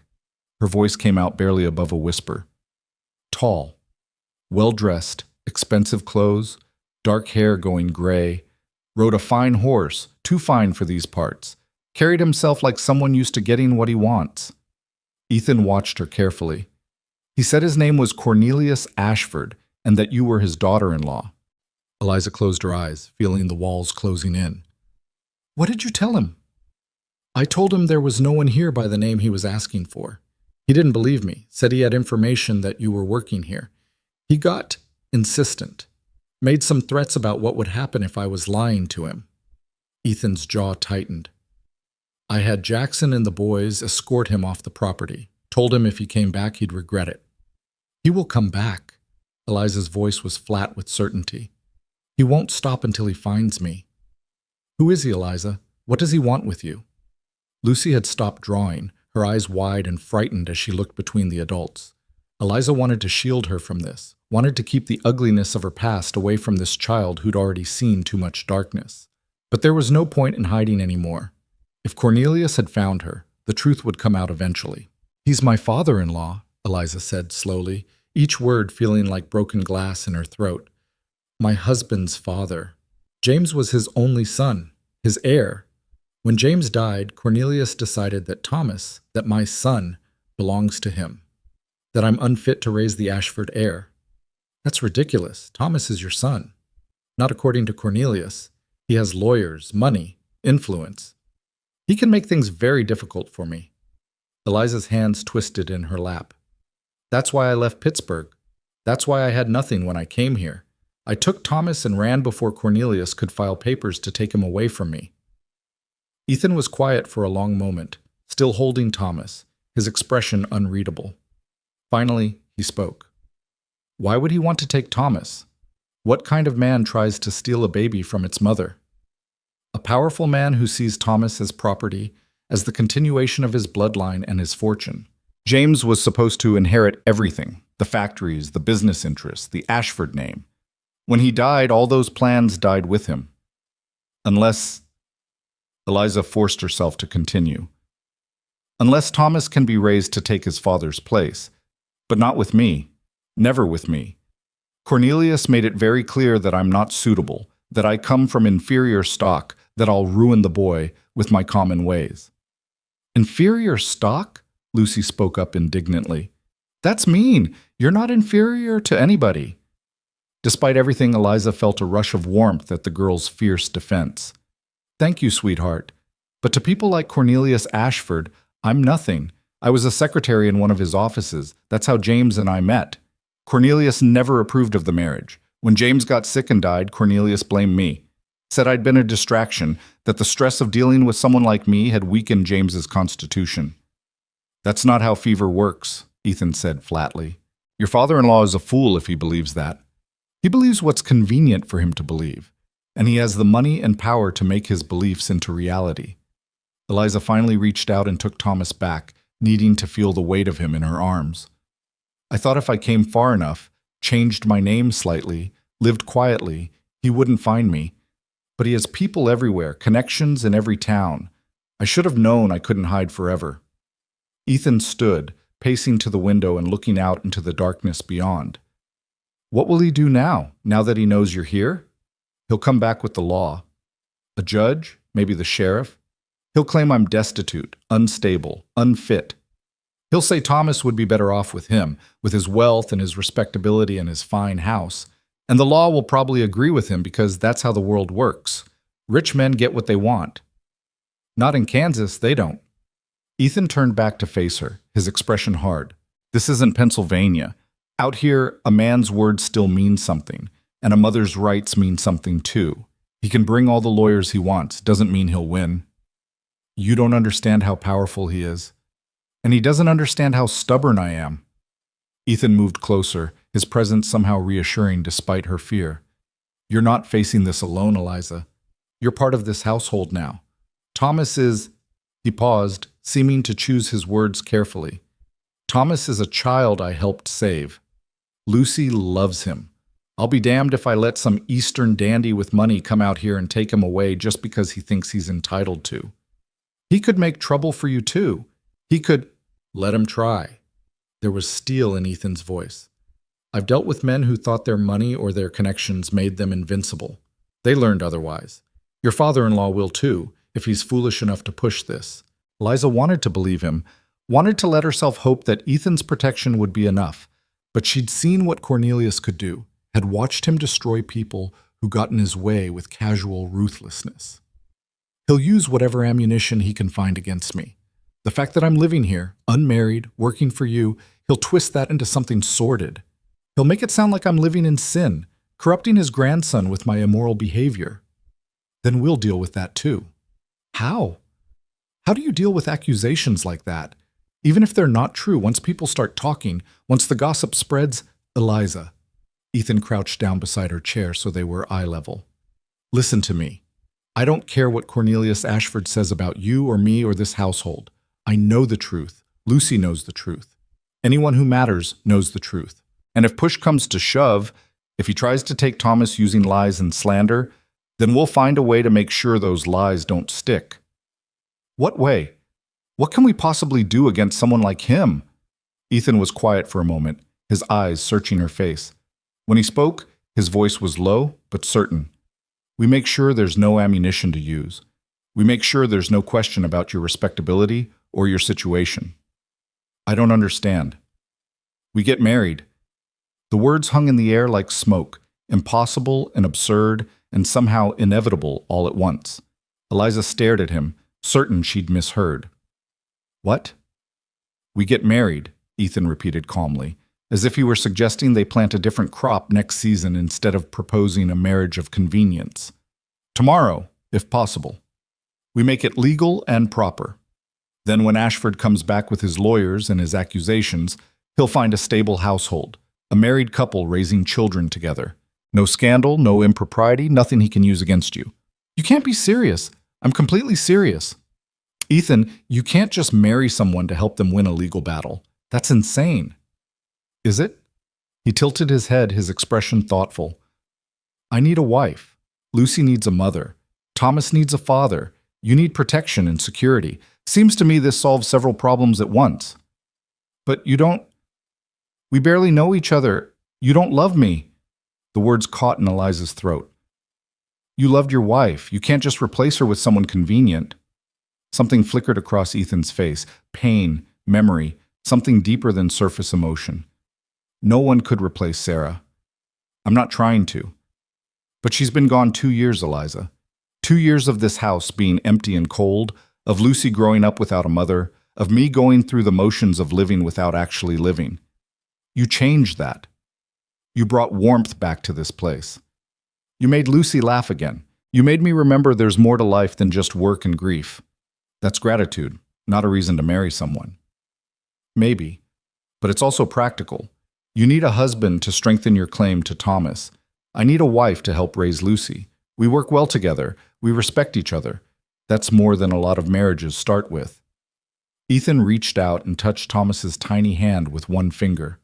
And I'll be honest with you, watching you fight for this boy, watching you refuse to give up even when it looked hopeless, that meant something to me. You're strong, Eliza. Stronger than you think. And you're exactly the kind of woman I'd want helping me raise my daughter. Eliza's mind was racing, trying to process what he was offering. Marriage, security, protection for Thomas, a father for her son and a mother figure for Lucy. It made sense on paper, made practical sense in every way that mattered. But marriage without love felt like a betrayal of something she couldn't quite name. I don't know if I can do this, she whispered. What if you regret it? What if Cornelius Ashford takes Thomas? Ethan's voice was gentle but firm. What if you lose your son because you were too afraid to accept help? Can you live with that risk? The words struck home because Eliza had already been asking herself the same question. Could she let pride or fear or propriety stand between her and the one thing that would make it nearly impossible for Cornelius to take Thomas? A legitimate marriage, a stable home, a father figure who would fight for her son? These were weapons she didn't currently have in her arsenal. Lucy had been silent through this whole exchange, but now she spoke up. Will you be my mama if you marry Papa? Eliza looked down at the girl, at her hopeful face and her wide eyes, and felt something crack in her chest. Would you want me to be? More than anything, Lucy's voice was fierce with certainty. I don't remember my real mama very well anymore. Sometimes I try to remember her face, and I can't. But you're here now, you're real, and you make everything better. Lucy, Ethan said softly, that's not fair to Mrs. Moore. She needs to make this decision without... No, Eliza interrupted. She's right. She deserves to have a say in this. She looked at Lucy, really looked at her. If I marry your father, I promise I'll do my best to be a good mother to you, not to replace your mama. No one could do that, but to love you and take care of you the way you deserve. Can you accept that? Yes.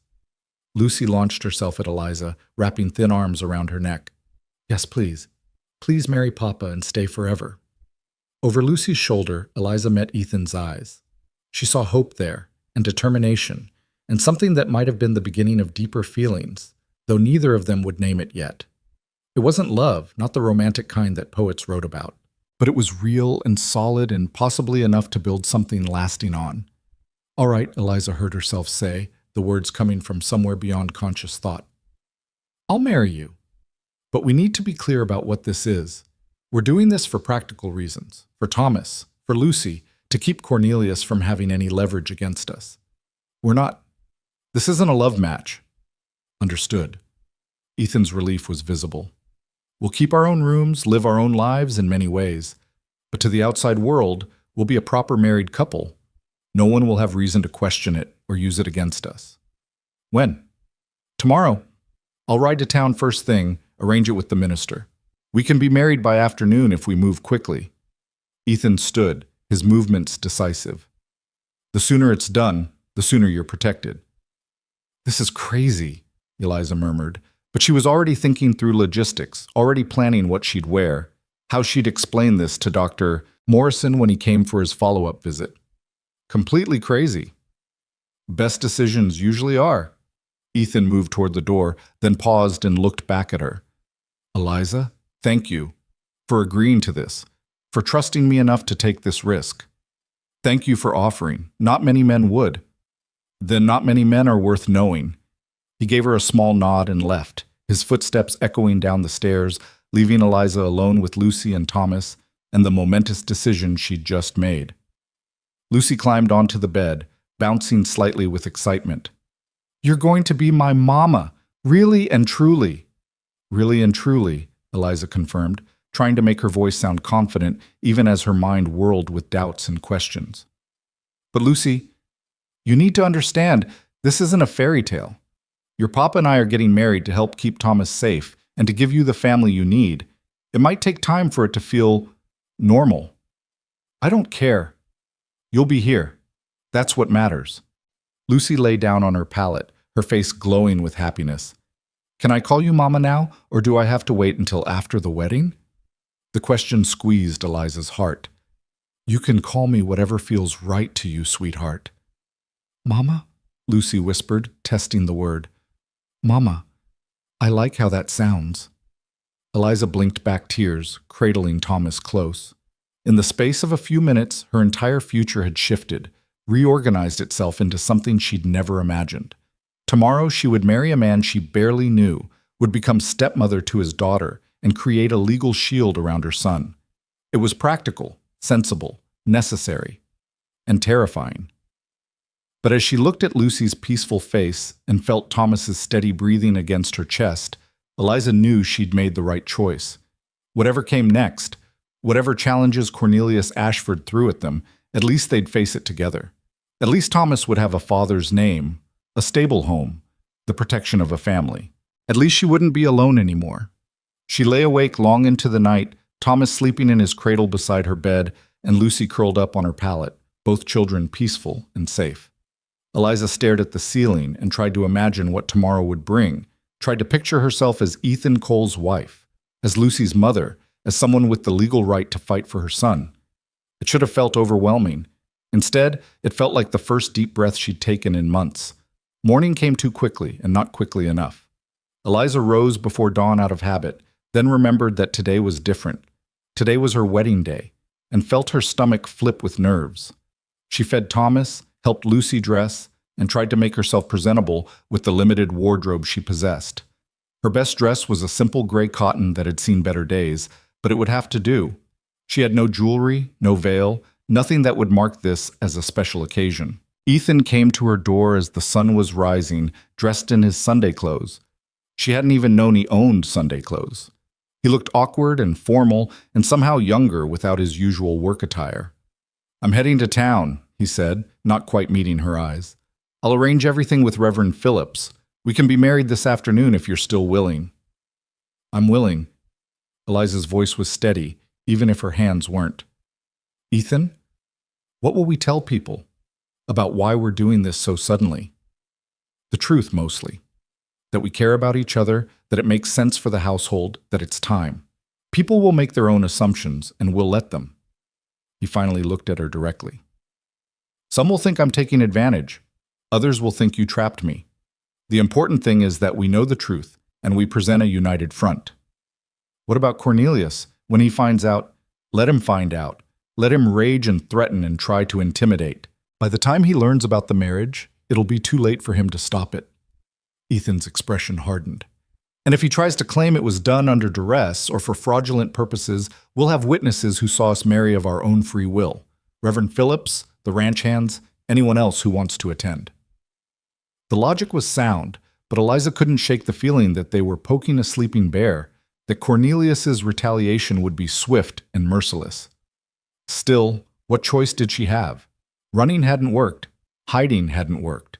Maybe fighting back with Ethan's support and a legal marriage to strengthen her position was the only path left. "I'll be ready," she said. "We'll be ready." Ethan nodded and left, taking Jackson with him to town. The hours that followed felt both endless and impossibly short. Eliza tried to occupy herself with normal tasks, cooking, cleaning, caring for Thomas and Lucy, but her mind kept drifting to what was coming. By afternoon, she would be married. By evening, she would be Eliza Cole, wife of a rancher, stepmother to Lucy, secured in her position with a legitimacy that Cornelius couldn't easily attack. It should have felt like victory. Instead, it felt like stepping off a cliff and hoping someone would catch her. Lucy helped her prepare, brushing out Eliza's hair and braiding it in a style more elaborate than Eliza usually wore. The girl chattered constantly, her excitement impossible to contain, and Eliza let the words wash over her without really hearing them. She was too focused on controlling her breathing, on keeping her hands from shaking, on not thinking about all the ways this could go wrong. The sound of horses approaching made them both freeze. Eliza moved to the window and saw Ethan returning with not just Jackson, but also Dr. Morrison, Mrs. Harrison, and her daughter Elizabeth, and Reverend Phillips, a thin man with kind eyes and a gentle manner. Behind them came two of the ranch hands, dressed in their best clothes, and to Eliza's surprise, even Patricia Hendricks and one of her brothers. "He invited the whole county," Eliza murmured, understanding dawning. Witnesses. Ethan was making sure there would be plenty of respectable witnesses to this marriage, people who could testify that it was legitimate, that both parties had entered into it willingly and properly. "Come on, Mama," Lucy said, using the word naturally now. "We need to go downstairs." "Mama." Eliza let the word settle over her, trying it on for size. In a few hours, it would be official. She would be Lucy's mother-in-law, if not yet in complete feeling, would have the right to protect and care for her, to make decisions about her welfare.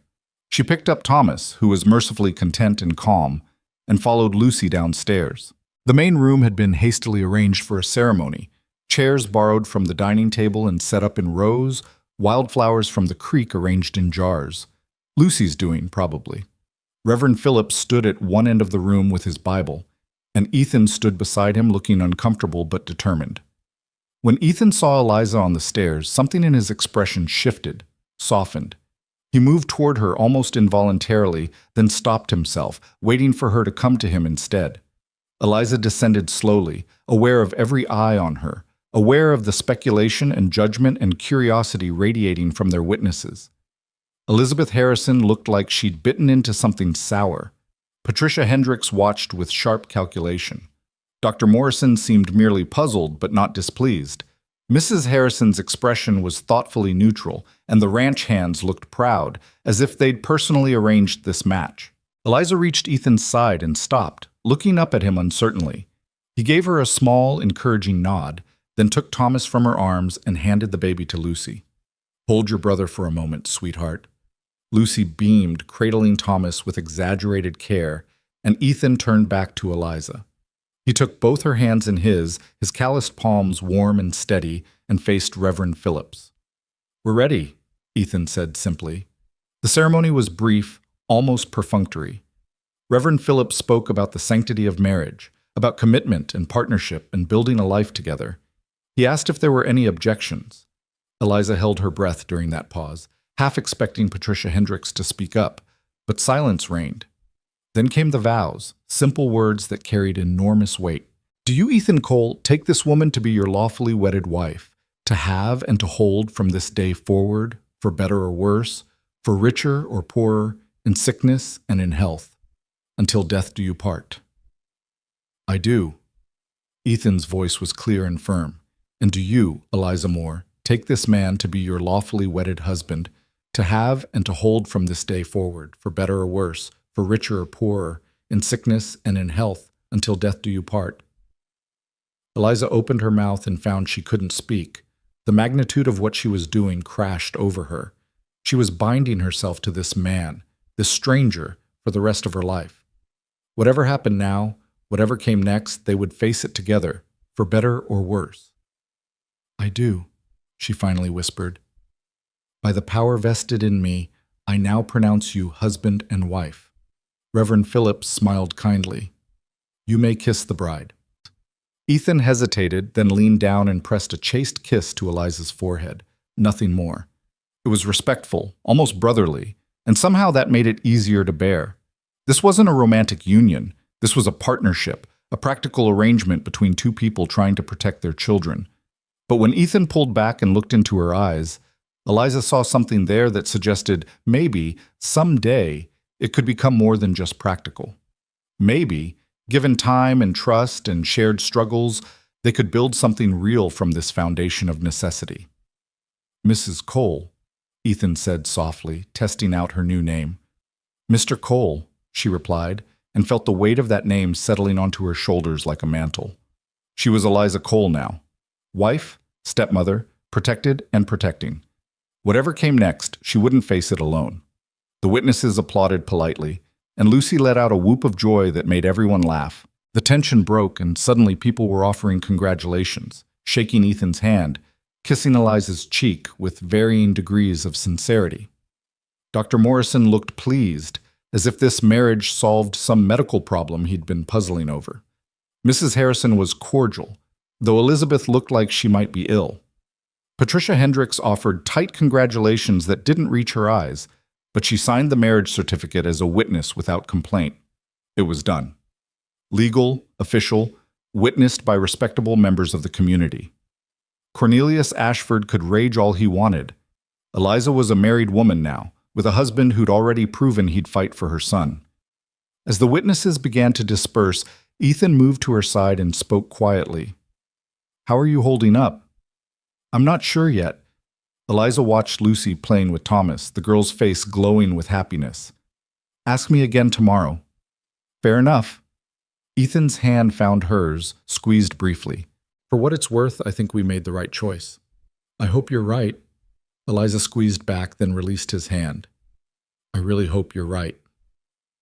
That night, after all the guests had left and Lucy was finally asleep, Eliza sat in her room, not their room, they'd agreed on that, and tried to process everything that had happened. She was married. After all these months of being alone, of being vulnerable, of running and hiding, she now had a husband, a home, a measure of security. It should have felt like victory, but instead it felt like she'd traded one form of uncertainty for another. What would married life with Ethan actually look like? How would they navigate the awkwardness of being legal partners without being romantic ones? And when Cornelius inevitably returned, would this marriage be enough to stop him, or would it just give him new ammunition to use against her? Questions for another day. Tonight, Eliza allowed herself to simply exist in this new reality, to be Eliza Cole for the first time, to imagine a future where she and Thomas might actually be safe. It was the most hope she'd felt in a very long time. The morning after the wedding dawned clear and bright, sunlight streaming through Eliza's window with an intensity that felt almost mocking. She'd barely slept, her mind too full of what she'd done, what it meant, what would come next. When Thomas woke demanding to be fed, she was almost grateful for the distraction, for something concrete and immediate to focus on instead of the swirling uncertainty in her chest. She emerged from her room to find Ethan already in the kitchen, coffee brewing and breakfast laid out on the table. He looked up when she entered, and for a moment they simply stared at each other, husband and wife in name, but still strangers in so many ways. "Morning," he said finally, his voice carefully neutral. "Morning." Eliza shifted Thomas to her other hip, suddenly unsure of how to act. What was expected of her now? "You made breakfast. Seemed fair since you've been doing it every day since you got here."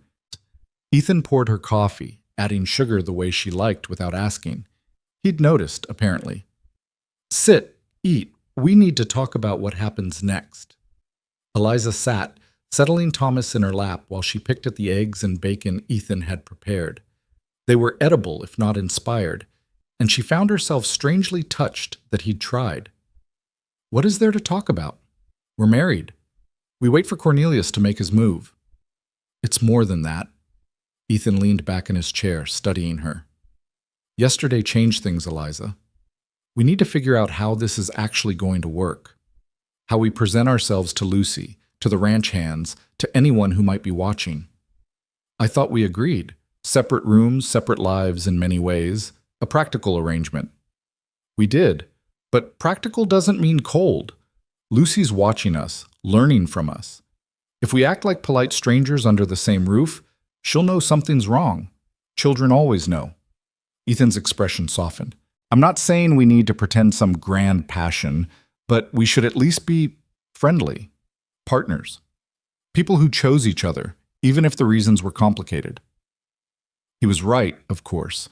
Eliza had been so focused on the legal protections marriage would provide that she hadn't fully considered the day-to-day reality of living as someone's wife.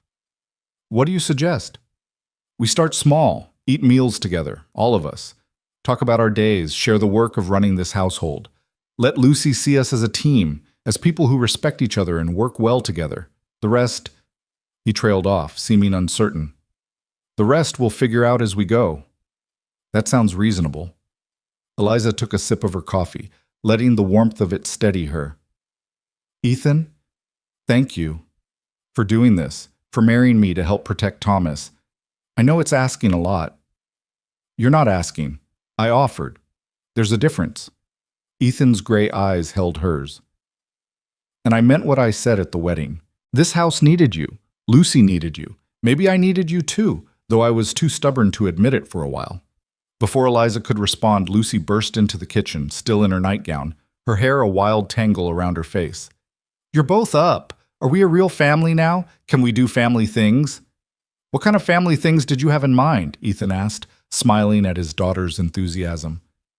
I don't know. Things families do, like going on picnics or working together in the garden or singing songs after supper. Lucy climbed into the chair next to Eliza, reaching out to touch Thomas's hand. Mama used to do those things with me, before she got sick. The casual use of Mama directed at Eliza made her throat tighten. She met Ethan's eyes over Lucy's head and saw her own uncertainty reflected there. They were stepping into enormous shoes, trying to fill spaces left by people who were gone but not forgotten.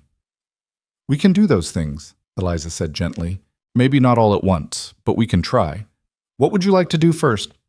Can we work in the garden today? There are still some vegetables that need harvesting, and Mama always said working with plants was peaceful. Lucy's voice was wistful. I haven't been out there much since she died. It made Papa too sad. Ethan cleared his throat roughly. It did. It does.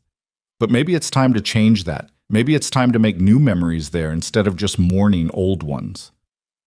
They spent that morning in the garden, the three of them plus Thomas sleeping peacefully in a basket under the shade of a cottonwood tree. The garden was overgrown but not beyond saving, and as they worked together pulling weeds and harvesting late summer squash and beans, something began to shift between them. They fell into an easy rhythm, passing tools and sharing the work, and Lucy's chatter filled the spaces that might otherwise have been awkward. Mama used to say that gardens were like families, Lucy said at one point, carefully picking tomatoes and placing them in a basket. They need tending and care, and sometimes they get messy, but that's okay because growing things is always a little messy. Your mama was a wise woman, Eliza replied, meaning it. The more she learned about Sarah Cole, the more she respected the woman who'd come before her, who'd created this home and raised this remarkable child. Ethan had gone quiet, but when Eliza glanced at him, she saw peace in his expression rather than pain. He was working the soil with his hands, and there was something meditative about the motion, something healing. Maybe Lucy was right. Maybe it was time to reclaim this space, to let it be a place of life again instead of a memorial to loss. They were carrying their harvest back to the house when they heard horses approaching at speed, multiple riders moving with purpose. Ethan's entire demeanor changed instantly, his body going tense and alert. He handed his basket to Lucy and moved to intercept the visitors before they reached the house, positioning himself between his family and whatever was coming. Eliza's heart hammered as she recognized the lead rider. Cornelius Ashford sat tall in his saddle, his expensive clothes dusty from travel, but his bearing as imperious as ever. Behind him rode 4 men, lawyers or hired muscle. Eliza couldn't tell which. Maybe both. "There you are," Cornelius said, his voice dripping with false cordiality as his eyes found Eliza. "I was beginning to think you'd vanished into thin air, Elizabeth. Clever of you to change your name, but not quite clever enough."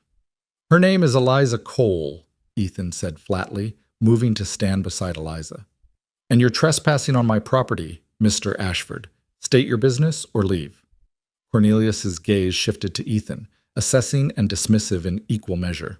"Ah, yes, the rancher who lied to me about my daughter-in-law's whereabouts. I don't appreciate being lied to, Mr. Cole. I don't appreciate rich men showing up at my ranch making demands. Seems we're both disappointed." Ethan's voice was cold. "Now, what do you want?" "What I want is to reclaim my grandson from unsuitable guardianship." Cornelius dismounted, his movements precise and controlled. "Elizabeth ran away with my son's child, fled across state lines, and has been living in questionable circumstances ever since. I'm here to correct that mistake." "I didn't run away," Eliza said, finding her voice despite the fear churning in her stomach. "I left because you were trying to take my son from me. Thomas is mine. You have no right to him." "I have every right. James was my son, which makes Thomas my grandson and heir. You're a nobody from nowhere, Elizabeth. You were never good enough for my James, and you're certainly not fit to raise an Ashford." Cornelius's smile was cold. "I've brought legal documents. A judge in Pittsburgh has already reviewed the case and agreed that the boy would be better off in my custody. All that's left is to collect him." "That judge doesn't have jurisdiction here," Ethan pointed out. "This is Kansas, not Pennsylvania. Your Eastern papers don't mean much out here. Which is why I've also obtained a writ from the territorial court." One of the men behind Cornelius produced a folder, holding it up. "Everything is in order, I assure you. Now, Elizabeth, if you'll simply hand over the boy, we can all avoid any unpleasantness." "No." The word burst from Eliza before she could think. "No, you're not taking him. I won't let you. You don't have a choice in the matter. The law is on my side." Cornelius took a step forward, and Ethan immediately moved to block him. They stood facing each other, the older man's money and power against the younger man's physical presence and determination. "Actually, she does have a choice," Ethan said quietly. "And so do I. You see, Mr. Ashford, you're operating under outdated information. Eliza isn't a destitute widow living in questionable circumstances anymore. As of yesterday, she's my wife, which makes me Thomas's legal father and guardian." The satisfaction Eliza felt at watching Cornelius's expression falter was immense. His eyes widened slightly, then narrowed with calculation. "You married her? How convenient. Almost suspiciously convenient, given the timing." "The timing worked for both of us. We'd been courting for weeks, and it seemed right to make it official." Ethan's lie was smooth and confident. "We have witnesses. Reverend Phillips, Dr. Morrison, several prominent members of the community, all perfectly legal and above board. So your custody claim is no longer valid. Thomas has 2 parents, a stable home, and a secure future. There's nothing for you to contest." Cornelius's face had gone red with barely contained rage. "This is a sham, a fraud perpetrated to circumvent legitimate legal proceedings. You can't possibly expect— I expect you to get back on your horse and leave my property," Ethan interrupted, his voice carrying an edge of steel. "Your grandson is being raised by loving parents in a good home. That should be enough for any reasonable man. But if you're not reasonable, if you try to push this despite the facts, then we'll fight you every step of the way. And I promise you, Mr. Ashford, fighting in Kansas territory is very different from fighting in Pittsburgh. Out here, a man's character matters more than his bank account." "You have no idea who you're dealing with," Cornelius hissed. "I have resources, connections, power beyond anything you can imagine. I can destroy you, ruin your little ranch, make sure you never—" "Papa!" Lucy's frightened cry cut through Cornelius's threats. She dropped her basket and was pointing back toward the house, where smoke was beginning to curl from one of the barn windows. "The barn's on fire!" Everything happened at once. Ethan cursed and ran toward the barn, shouting for the ranch hands. Cornelius and his men exchanged glances, and Eliza saw something flicker across the old man's face. Surprise, yes, but also something that looked uncomfortably like guilt.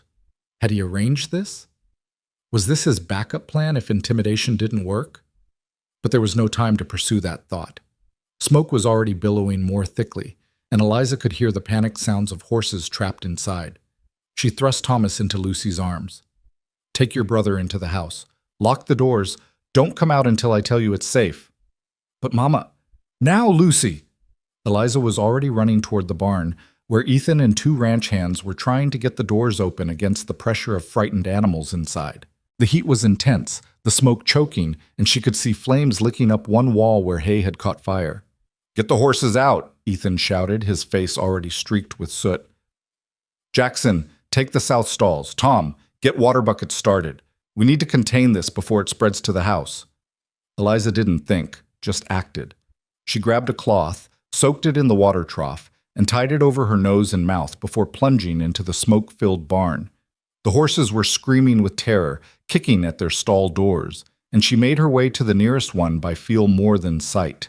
Her hands found the latch, yanked it open, and the horse bolted past her toward the door, nearly knocking her down in its panic. She moved to the next stall, and the next, working alongside Ethan and the ranch hands to free every trapped animal. The heat was unbearable, the smoke so thick she could barely see her hand in front of her face. But she kept going, driven by some instinct deeper than fear, by the knowledge that this ranch was her home now. These animals were under her care, and she'd be damned if she'd let Cornelius Ashford's machinations destroy what they'd built. Finally, the last horse was out. Ethan grabbed Eliza's arm and dragged her from the barn just as a part of the roof collapsed inward with a shower of sparks.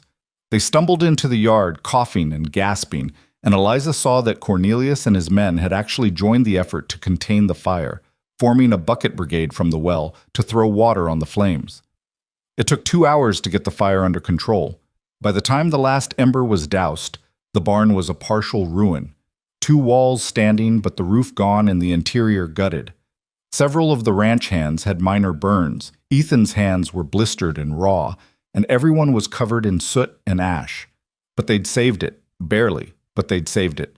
And more importantly, they'd saved the animals and prevented the fire from spreading to the house or other buildings. Eliza collapsed onto the ground, her lungs burning, her hands shaking with delayed reaction. Ethan sank down beside her, and for a long moment they just sat there, shoulder to shoulder, breathing hard and trying to process what had just happened. "Everyone all right?" Ethan finally asked, his voice hoarse. "We're fine, boss," Jackson called back. "Nothing that won't heal. Could have been a lot worse." Cornelius approached slowly, his expensive clothes ruined by smoke and ash. He looked diminished somehow, the fire having stripped away some of his imperious bearing. "Mr. Cole, Mrs. Cole, I owe you an explanation." "You owe us more than that," Ethan growled. "Did you arrange this? Was this your plan B if you couldn't take Thomas legally?" "No." Cornelius's denial was sharp and immediate. "Absolutely not. I would never endanger a child or innocent people. When I saw the smoke, I realized how far I'd let my obsession go, how close I came to causing real harm." Eliza stared at him, trying to read the truth in his soot-stained face. "What are you saying?" Cornelius was quiet for a long moment, his eyes distant. "I'm saying I've been a fool. A stubborn, prideful fool who couldn't accept that my son made his own choices, including marrying you. James loved you, Elizabeth. Eliza. He wrote to me about you, told me how happy you made him, how you were everything he'd ever wanted. But I couldn't see past my own prejudices, my own ideas about what the Ashford family should be. So why come after Thomas? Why try to take him from his mother?" Ethan's voice was hard, unforgiving. "Because I'm a lonely old man who lost his only child and thought he could fill that hole by controlling his grandson's future." Cornelius looked directly at Eliza. "But watching you run into that burning barn without hesitation, risking your life to save animals that aren't even yours, that's not the behavior of someone unfit. That's courage. That's character. That's exactly the kind of mother Thomas needs." Eliza felt tears cutting tracks through the soot on her face, but she couldn't tell if they were from emotion or just smoke irritation. "Are you saying you'll leave us alone? You'll give up this custody claim?" "I'm saying more than that."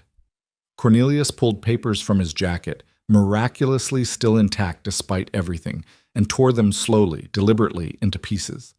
I'm saying I was wrong. Thomas belongs with you. He belongs here, with people who clearly love him and will fight for him. His voice cracked slightly.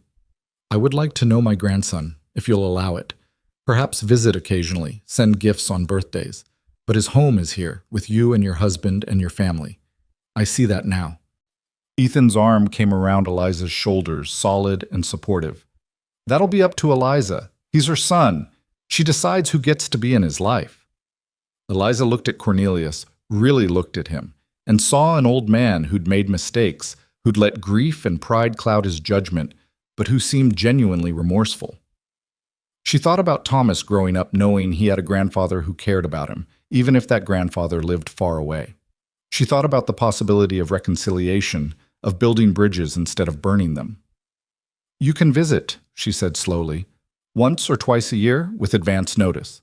You can write to Thomas, send him letters as he grows up.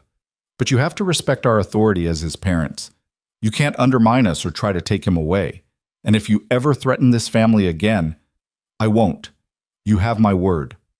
Cornelius extended his hand to Ethan, who hesitated before shaking it. Then he turned to Eliza and did something that shocked her.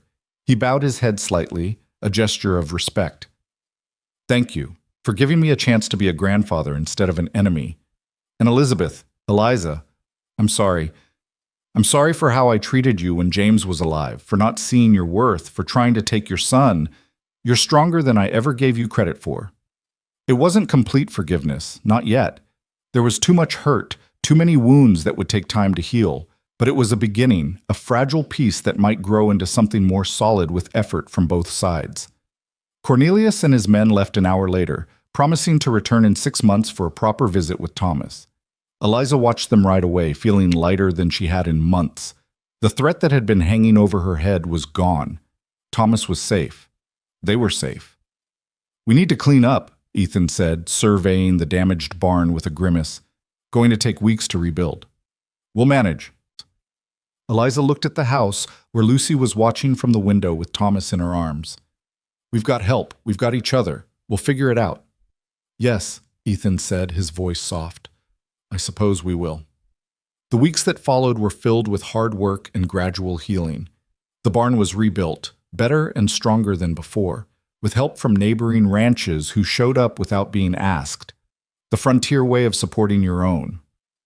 Eliza found herself accepted into the community in ways she hadn't expected, the fire having somehow proven her commitment to this place and these people.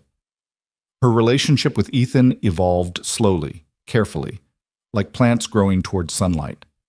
They still kept separate rooms, but they'd begun spending evenings together after Lucy was asleep, talking about the day's events, planning for the future, slowly learning each other's stories and scars. There were moments of awkwardness, times when they bumped up against the boundaries of their arrangement and had to navigate what came next. But there were also moments of connection, of genuine warmth and affection that had nothing to do with practicality. The way Ethan's face softened when he watched Eliza with Thomas. The way Eliza found herself looking for Ethan throughout the day, wanting to share small observations or funny moments. The way they'd both stopped referring to their marriage as a practical arrangement and started calling it simply our marriage. Lucy blossomed under the attention of two parents who were learning how to be a family. Her nightmares about the storm faded. Her laughter became more frequent. She started calling Eliza Mama without any hesitation, and Eliza's heart swelled every time she heard it. Thomas thrived, growing strong and healthy, babbling his way toward first words and showing signs of the determined personality that had kept him fighting through his illness. Watching him, Eliza sometimes thought about James, about how he'd never get to see his son grow up. But the grief was gentler now, softened by gratitude for the life she'd been given instead of the one she'd lost. It was late September when Ethan found her in the garden one evening, just as the sun was setting and painting the prairie gold. She was pulling the last of the summer vegetables, preparing the beds for winter, lost in thought. Eliza, he said quietly, and she looked up to find him standing there with an expression she couldn't quite read. Can we talk? Of course. She set down her basket and wiped dirt from her hands. Is something wrong? No, nothing's wrong. He seemed to struggle for words, which was unusual for him. I've been thinking about something. About us. About this arrangement we made. Eliza's heart sank. She'd known this was too good to last, had known that eventually reality would intrude on this fragile piece they'd built. If you want to change the terms, if this isn't working, that's not what I'm saying. Ethan moved closer, his eyes serious. I'm saying that somewhere along the way, this stopped being an arrangement for me. Somewhere between the wedding and the fire and rebuilding the barn and all these evenings talking until late at night, I started to care about you. Not as a housekeeper or even as my wife in name only. As you. As Eliza. The words hung in the air between them, fragile and precious. Eliza's breath caught. Ethan, I know we agreed this would be practical. I know we said it wasn't a love match, and I'm not asking you to suddenly feel something you don't feel. I'm telling you that I do. Feel something, something real. He reached out and took her dirt-smudged hand in his. And if there's any chance, any possibility that you might feel the same way, or might come to feel it someday, I'd like to know. Because I'm tired of keeping separate rooms and pretending this is just business. I want more than that, Eliza. I want a real marriage with you, if you'll have it. Eliza looked at their joined hands, at this man who'd saved her and Thomas, who'd stood beside her against Cornelius Ashford, who'd built her a home and given her a family. She thought about all the small moments between them, the gradual building of trust and affection, the way her heart had started beating faster when he walked into a room. I feel it too, she whispered. I've been feeling it for weeks, but I didn't know if I was allowed to, if it violated our agreement, if you still loved Sarah too much to— I'll always love Sarah, Ethan interrupted gently. She was my first love, Lucy's mother, but I learned something these past months. The heart doesn't run out of room, it just expands. Makes space for new love alongside the old. And I have space for you, Eliza. So much space. She laughed, a sound caught between tears and joy. That's the most romantic thing anyone's ever said to me. I'll work on my poetry, he said, smiling. Then, more seriously, is that a yes? Will you let this be real? Will you be my wife in truth, not just on paper? Yes. Eliza stepped into his arms, letting herself be held, feeling the strength of him surrounding her. Yes. I'll be your wife. For real this time. For always. He kissed her then, and it was nothing like the chaste kiss at their wedding. It was deep and sweet and full of promise, full of all the feelings they'd been holding back, all the possibility of their shared future.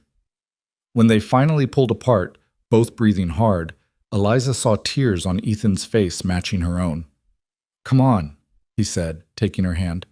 Let's go tell Lucy she's going to have a real family. Not just on paper, but in every way that matters. They walked back to the house together as the last light faded from the sky, ready to begin the next chapter of their lives.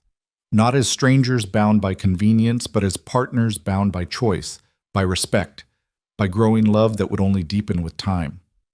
Lucy was on the porch with Thomas, teaching him to clap his hands, and when she saw her parents approaching hand in hand, her face lit up with understanding and joy. Does this mean you love each other now? Really and truly? Really and truly, Eliza confirmed, sweeping Lucy into a hug while Ethan scooped up Thomas. We're a family, all of us, forever. Forever, Lucy repeated, satisfied. I knew you would. I told Thomas you would, and I was right. Standing there on that porch with the three people who'd become her entire world, Eliza thought about the journey that had brought her here. She'd arrived at this ranch with nothing but a desperate plea for milk, expecting to be turned away, hoping only to survive another day. Instead, she'd found a home, a purpose, a daughter, and a love she'd never anticipated.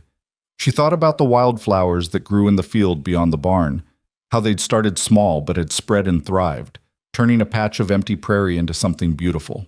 Her life felt like that now, started from almost nothing, nurtured with care and determination, blooming into something more wonderful than she could have imagined.